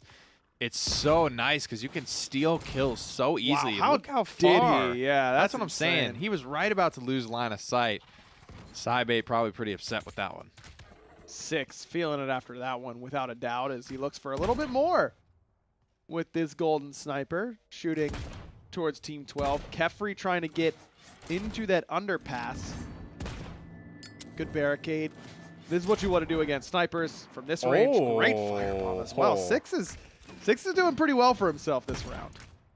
I thought that was going to be way short. Nice He shot. was right on. Lands one. Chicken. And the longbow will find the conversion. And I think if you're 12 here, you just you let that one sit. Die to the fog. Don't give them the kill. Have to at this point. There's no way you get out of it otherwise because fog coming behind the rock. Everyone looking at you. A little Kobe action here from 6, and don't know if that's going to end up. Wait, did he get up? Did that member of 12 res? No. No way. It's gonna be a while, man. Yeah, no, he's dead. Yeah, he gone. Overpowered. Will die to the fog. Could be worse. Could be raining in the fog. You'd hate to see that. You sure would. Chickens of water. Can't fly. Can't Soggy swim. chicken is not what you're looking for. Definitely not. No. Absolutely, under any circumstances. Flicktastic trying to get in close and personal, even with that sniper rifle at hand, because Plays is in a rough spot, and so we'll finish that one. Team 18 looking pretty solid here, though. Oof. Nice return shot there. Good, another good one from Dr. Death, 2 for 2 so far. And this angle, man, absolutely picture perfect from Team 18. Zombie Unicorn, Hype Karma, Adam A, all holding the right. Dr. Death forces them back towards them, and if they don't, then they get killed by his sniper rifle. Beautiful. And it's all cleaned up. Clean sweep every day of the week. They can all move in, pick up all this juicy loot. And honestly, this Team 18, they've made it decently deep into every game, but they've come up pretty, unlooted in some of those late game situations. They were that one team that had all common weapons across the board at like 15 minutes in, and you hate to see that. K-Wolf looking for the hero play. Maybe if he had the gear for it. I think he saw one and was like, ooh, maybe they're looting. There was just a fight. Maybe, oh, there's a whole team. They just peek out behind the rock. What you say? Huh? What was that? Nothing, dude. You're talking a little bit of trash to the dude at the bar, and you don't realize that all his friends were in the bathroom the whole time. That's not what you like to see. In fact, I would go as far as to say you hate to see it. Man. And I'd be inclined to agree. G-Dolphin goes down to Venerated. The Lightning Longbow finds the kill. Slick Mopork across the way.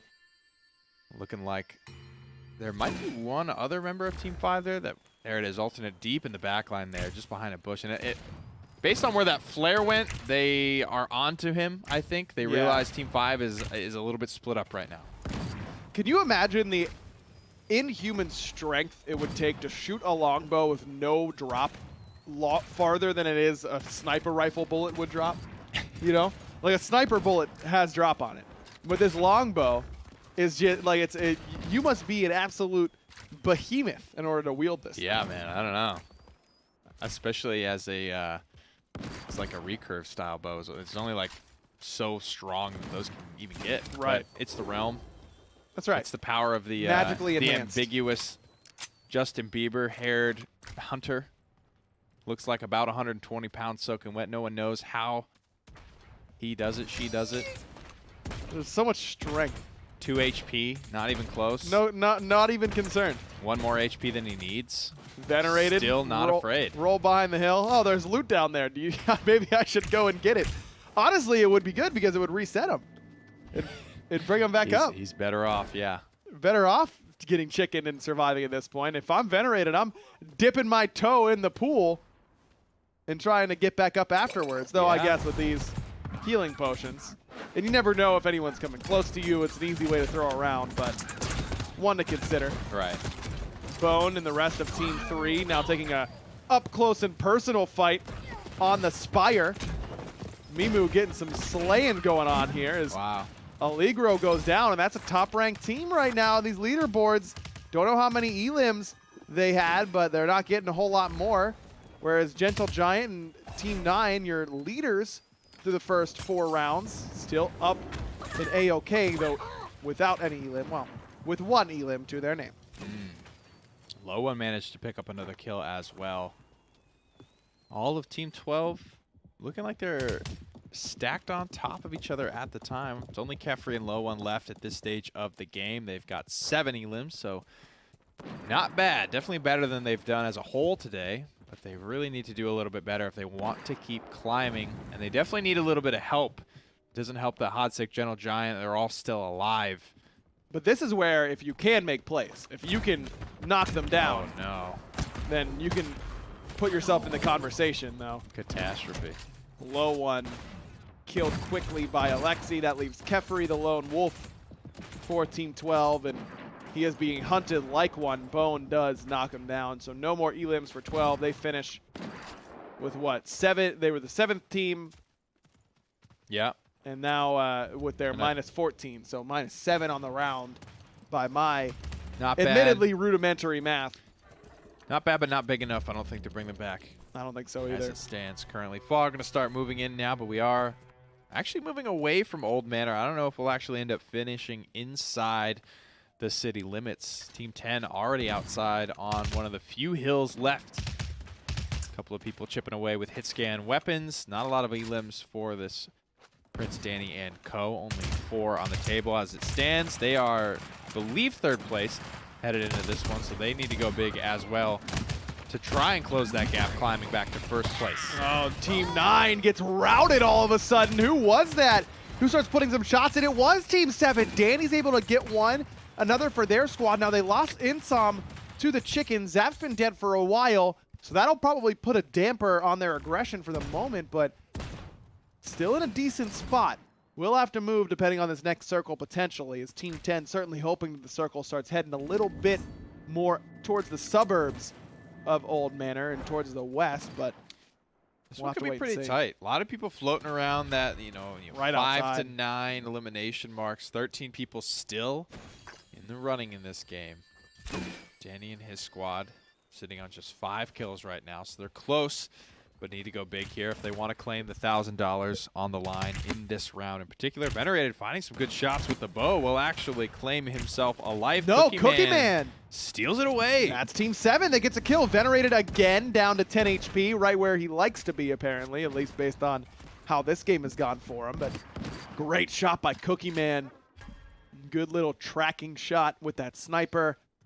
Switch is going to have to move sooner rather than later. I wonder if Prince Danny knows he's there, though it looks like they're facing this way just as an escape route. And Cookie Man's able to soar through and not take any additional damage. And Switch might find himself in a battle sooner than he would like. Burns the blink. Epic rarity, so the cooldown's not too bad. Purple burst, gold sniper, all online. And this next circle is marking where there was that circle tuning patch where it's going to start to get really, really tight really quickly from here on out. Team 18 looks like they're the only full team still left alive. They don't have a ton of eliminations at the moment, not only bad, 6. But because they are still 4 strong, looks like they could actually make a couple of moves here and perhaps take the $1,000 bounty on this round. Team 10's got to start heading in towards the middle of the circle off of their hill, and Dr. Death's looking for 6. Can't find him with that leading shot. Fog on the back of the other members of Team 10. 6 kind of being the trailblazer at the moment, and he gets his trail blazed. He goes down by Hype Karma, but Prince Danny's able to get one for himself as the circle closes. Be a close little race here down the stretch. That member of Team 18 will likely be able to get back up. Ghost walking in the fog. Venerated just playing with a couple of seconds here, but there's just people all around. Wow. Puts Insom down with the bow. He's not ready to be done with this lobby just yet. Throwing axe nearly misses dodge roll. It's only at the white rarity. He's going to have a long cooldown if he manages to even get it off. No, finally brought down. Venerated's been on the tightrope all game long. 6 players left just like that, and 4 of them have Team 18 banners. 1 member of Team 7, that's Prince Danny, and a member of Team 2, that's Switch, are the only ones standing between Team 18 and a potential $1,000 bounty. Prince Danny's hurting. on his last legs, heaving and hawing, trying to stay up, but Hype Karma starts the push. Switch is the focus for the moment. Prince Danny does get a shot in, but Karma gets that one. Team 18 gets your round 5 Crown Royale and maybe bringing home $1,000 because of it. They got the last 2. Yeah. I think that puts them at around 11 eliminations. And like we said, most people were floating between the 5 to 9-ish mark. I don't think many people broke 10 that round. So we'll have to see once we get to the standings.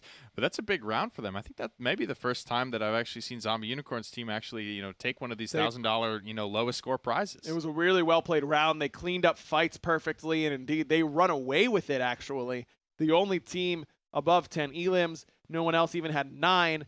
Gentle Giant takes a 0 this round. Not exactly what they were looking for. Whereas Buddha -8, Cookie Man -11. That will move them up in the overall standings. But this round 5 goes to Zombie Unicorn and Team 18.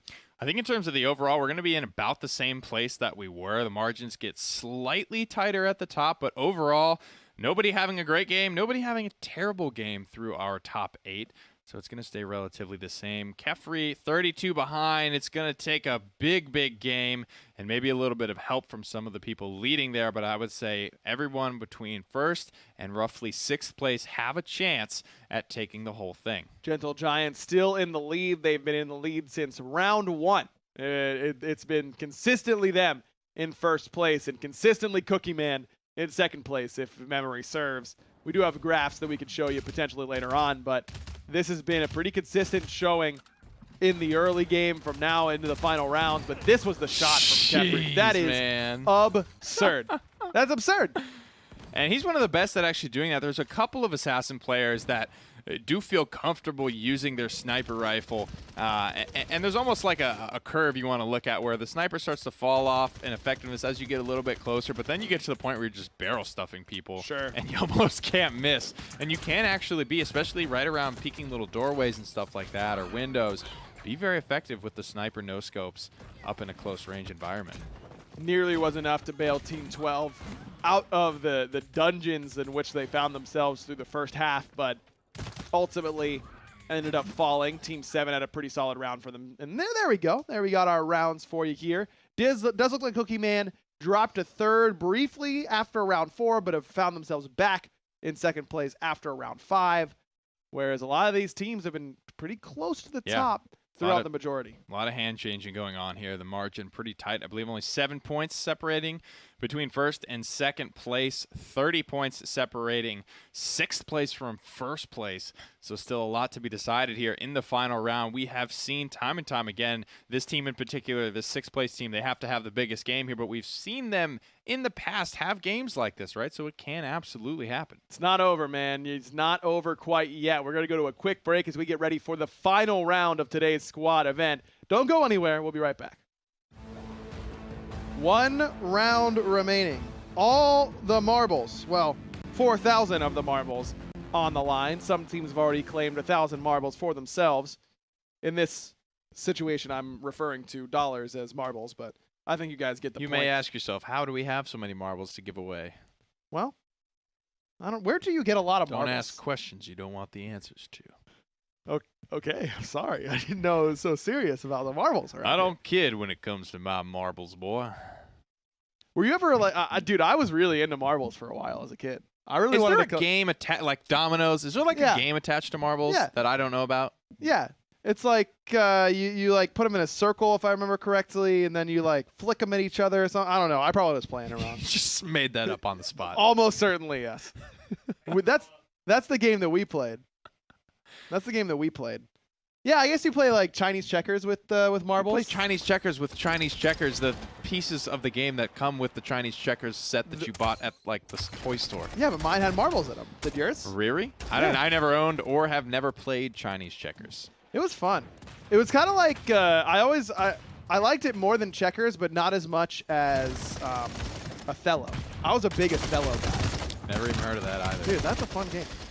You want to go? You want to Too busy go watch? probably playing video games. You want to go watch 300 and play some Othello later? Sure. That's our date later tonight. That's a good evening. All right, that'll be a good time. Look at this absolute fiesta going on right now. 17, 16, 11, all involved in blood spilled from every aspect. Though Team 11 still has all 4 members standing.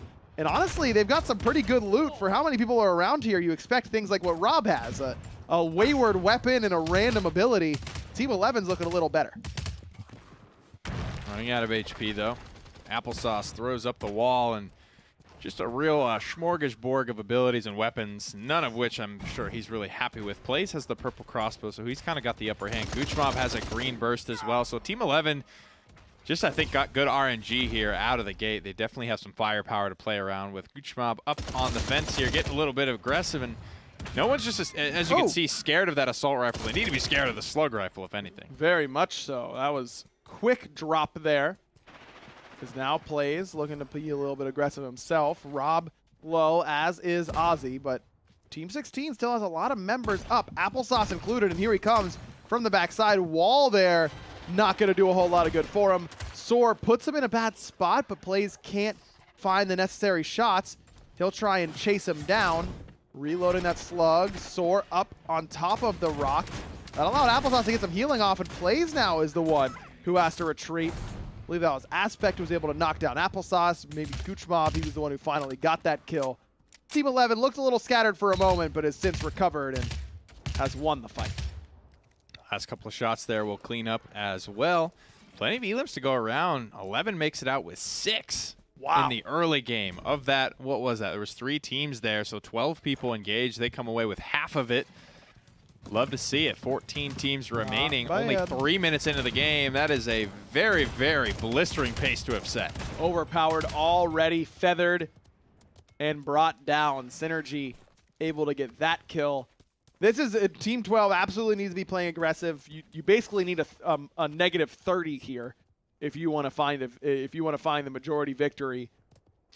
And that may have just put the nail in the coffin on it. Nobody's had huge games with 3 people in recent memory. A lot of people need that 4th guy. Team 12, they're not going to get afraid, though. They're not going to shy away from this fight. They even it up, get a player down, so they're 3 versus 3 for the next 20 seconds. Gold heroic leap for Cybate, so plenty of mobility available to him.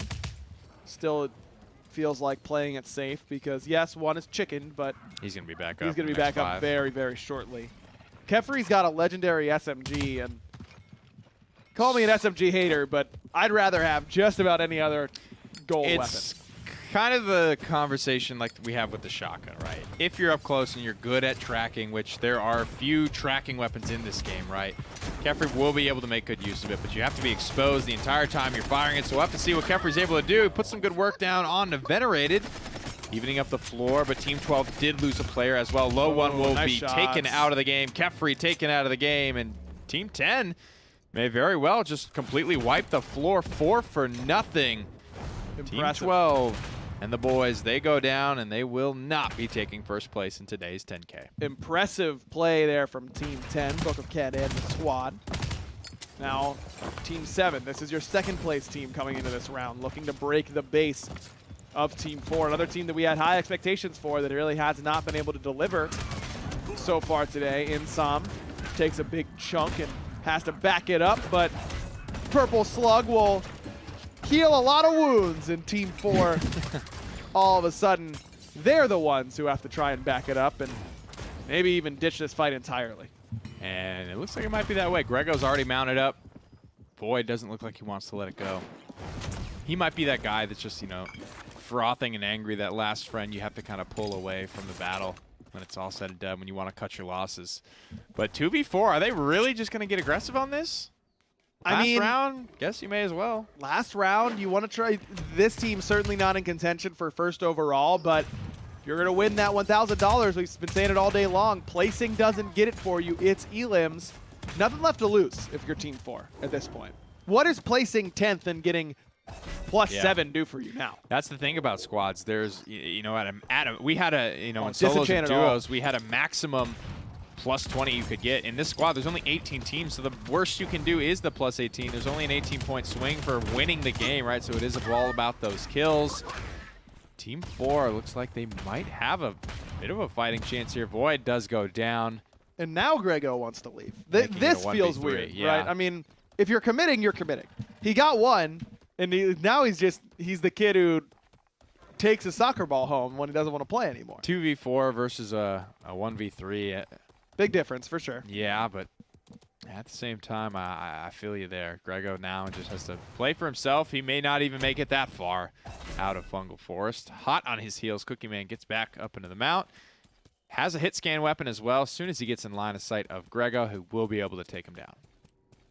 Team 15, on the other hand, this is your third place team, I believe, coming into this round, and only have one elim to their name. They're looking for a little bit more. Team 13's Mage able to escape through the window with that sword, but Miles up close and personal with Norzi, who does have a sniper rifle. Now Allegro coming through, has the longbow, not even necessary. Burst rifle will get the job done. A couple more elims for Team 15, and this is one to keep an eye on. Yeah. Within striking distance of our leaders. Fire longbow, the legendary blast shot as well. That is a absolute ton of burst damage coming out of like a withdrawal or around a corner or something like that. Our winners from last game, Zombie Unicorn and her squad, now getting nice borne down upon into the window. Sometimes you just can't see it coming. That was a really nice entry frag there from Norzi. It's, exactly. There's no way this man just jumps in right in my face, right? Like, that's not... there's no way he does that. Well, he did that, and it ends up working out. Now we're back with, as you mentioned, last round's winners from round 5, Zombie Unicorn and Squad. Hype Karma takes a good amount of damage as Adam trying to stick that healing. Team 2 doesn't want to let off the gas. Switch pushing forward, though knocked back beautifully by a concussion.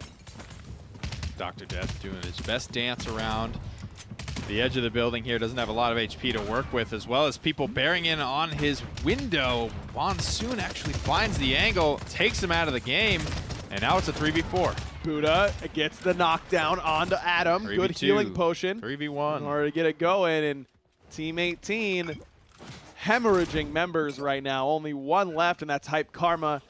Buddha and this team also on the top page of the leaderboards. Don't think they're out of it quite yet either. So wiping the entire enemy team is a good way to put yourself in a spot to maybe find that $4,000 first place prize.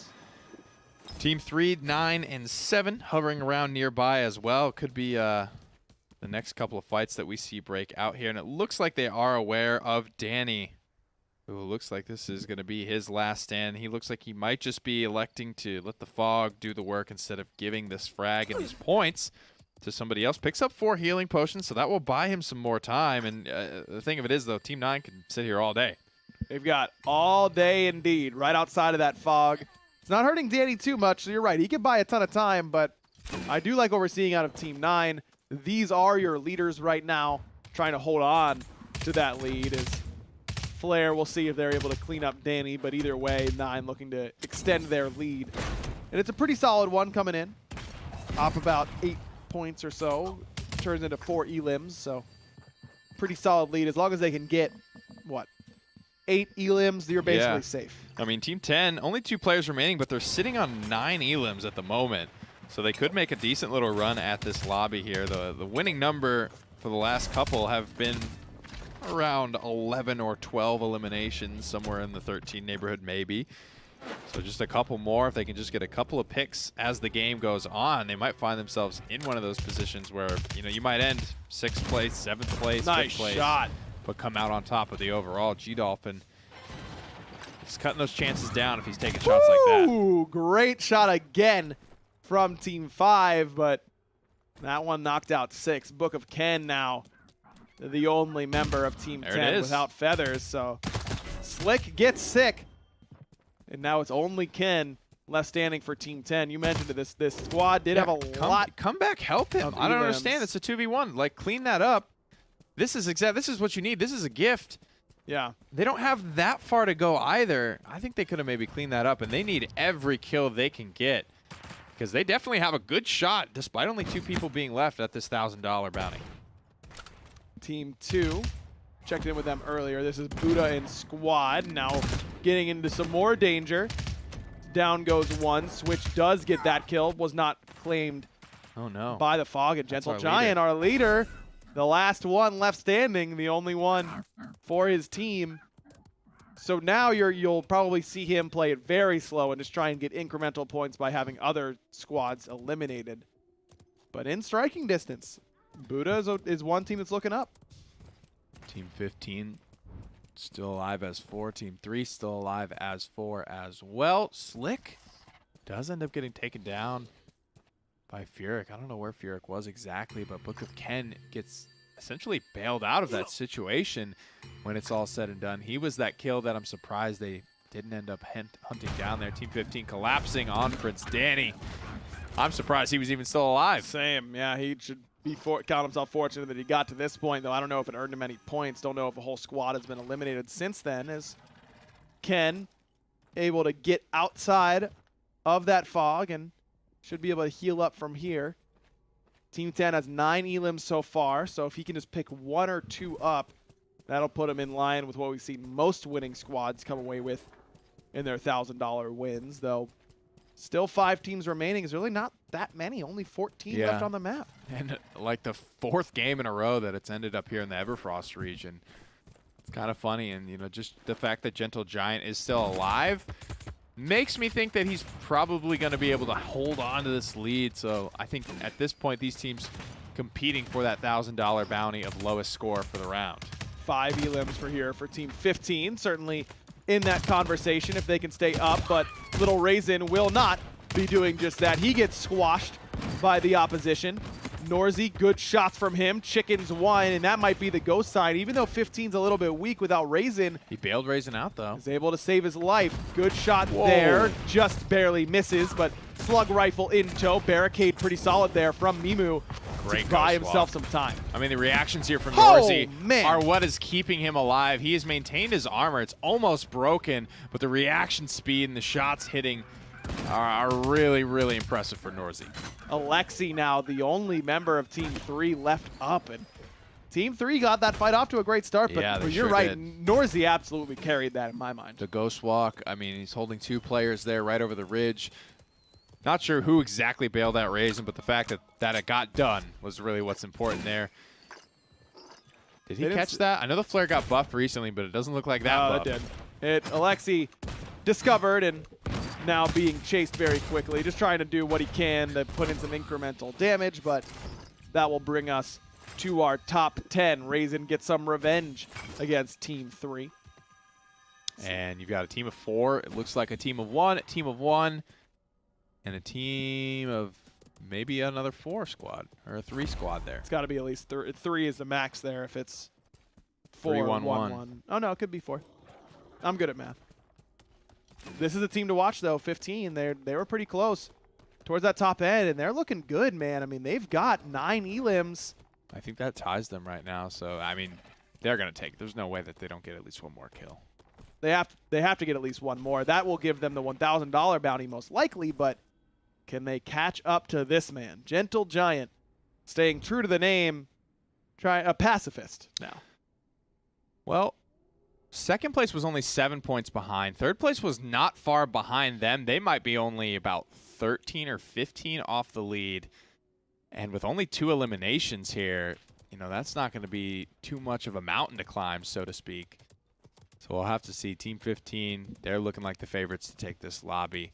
It's almost a disadvantage, though, that you've got all 4 members left standing with 10 players left, because that means that's less elims for you to be able to get. There's only 6 people left that you can kill. Yeah. It makes it more likely that you get them, but you'd almost rather it be, 3 v2, v2, v3, something like that. But I'm sure 15 will take it. They get another kill there, and now they are double digits. If Team 9, the last surviving member, Gentle Giant here, part of the leading squad. And it's just Team 2, who is near the top. A nice 4v4. He comes out, poaches a kill or 2. I think that's all he really wants to do. That would be enough to secure the victory for Team 9, but Team 15, the ones looking for that $1,000 bonus, possibly surpassing Team 9. They're the ones furthest from the circle. They're not in a great spot. Yeah, right now, solo player versus 4 versus 4. He's not winning this game. So a kill is worth more than the potential 1 point he would save by placing second instead of third here. So Gentle Giant, all he wants to do here is try and poach kills. Green Slug, not the best, but certainly far from the worst. Definitely can make it work here. Now the fight has started. The ideal scenario starting to play out for Gentle Giant, the 4v4. With plenty of room to work with as well. This is a lot of map left for a 4v4. It is. That circle still might have one more decently sized option before it starts to get real tight. But Fog is coming in. Will take about a minute for it to close all the way in on this current circle. Gentle Giant maybe meeting up soon with a member of Team 2, but Team 15 has gotten pretty decent position along the southwest side of this circle. It's not the high ground, but there is plenty of cover down here. And this fight is actually rotating basically directly on top of Gentle Giant. I'm waiting with bated breath to kind of see how he's going to play this one. Most people would play it, I think, just safely. I think there's a good chance he just kind of sits there and wait. But I think if that were alternate, he would probably like try to get involved and try and pick up the couple of frags here. He would have done the math in his head and calculated that's his best chance of making a significant difference. Raisin hit hard there. He's going to have to retreat. Now, he does have that gold healing potion, so he gets a good amount back from that. Wild card now up 1v1, but with some help on his side. Muaman, definitely the conveyor belt, it feels like right now from 15. First it's Raisin, then Muaman, and they each get picked off. Buddha stepping up towards Norzi. Raisin gonna jump in. Some mobility options used by Buddha, and Raisin knocked down. Norzi as well. Allegro is able to get at least one into that chicken, but can't quite find the finishing blow. Wow. Does end up getting that kill, but now it looks like Team 2 may have thrown their hat in the ring to try and surpass Gentle Giant. Hey, 4 for 1. I'll take that every day of the week. Gentle Giant puts one down, making this a 1v2. No way, dude. Okay. That's Woo! not going to do it, though. Really good shots landed. Switch there. Hits a couple of big ones down the stretch, and they will complete their run. Team 2 takes home $1,000 from that final round, but we got to get to the standings as soon as possible. At least I imagine it was them, though. Actually, now that I think about it, Team 15 did have a lot of elims going Team into that, 2 right. getting, what, 4 elims? 4 down the stretch. That is a lot. Have to wait for the standings to see exactly what happens. 5, there. I guess, because they wiped out all of Team 15 and then Gentle Giant. Was So 12 by a margin of literally 1. Gentle Giant was the difference maker there that put them above, far, and beyond. They are able to grab the most Was that limbs. enough? Was that enough to push them ahead?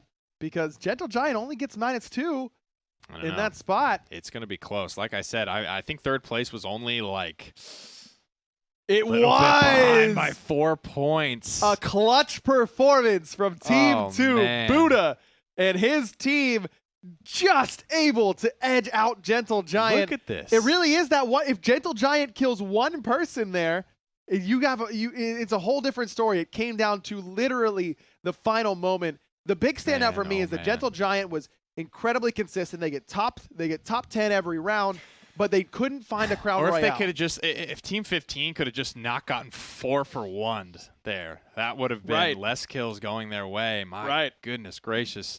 And that was, 60 under, like 54 under, like 4 more points. That was so close down the stretch. Wow, look at that rise.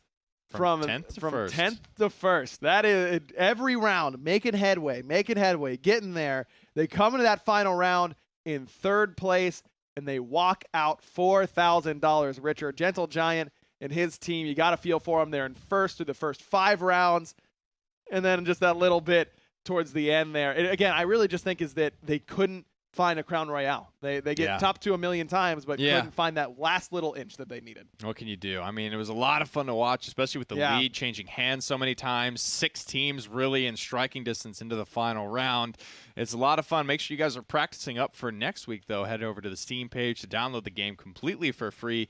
Our PTS is available on there as well, completely for free, and a lot of big changes, like we've said, are coming to the game, so you're going to want to download both. Make sure you get in there as soon as possible. And if you do get that download in, you're like, man, I'm sick. How do I figure out information? Well, don't worry, sick Realm Royale player. This is the place to go. esports.realmroyale.com. Nice and easy. Then you get so sick that you want to come and tell everyone how sick you are at HRX. That way you go to highresexpo.com, buy your tickets. That's November 16th through the 18th here in Atlanta, Georgia at the Georgia World Congress Center. And you get to see a bunch of whole other awesome games, not just from Hi-Res Studios, but from different games across every genre. If you're a fighting game fan, there will be stuff, shooters, whatever. there's always going to be something for you there. There's always something fun. I loved going to DreamHack Atlanta. I went last year.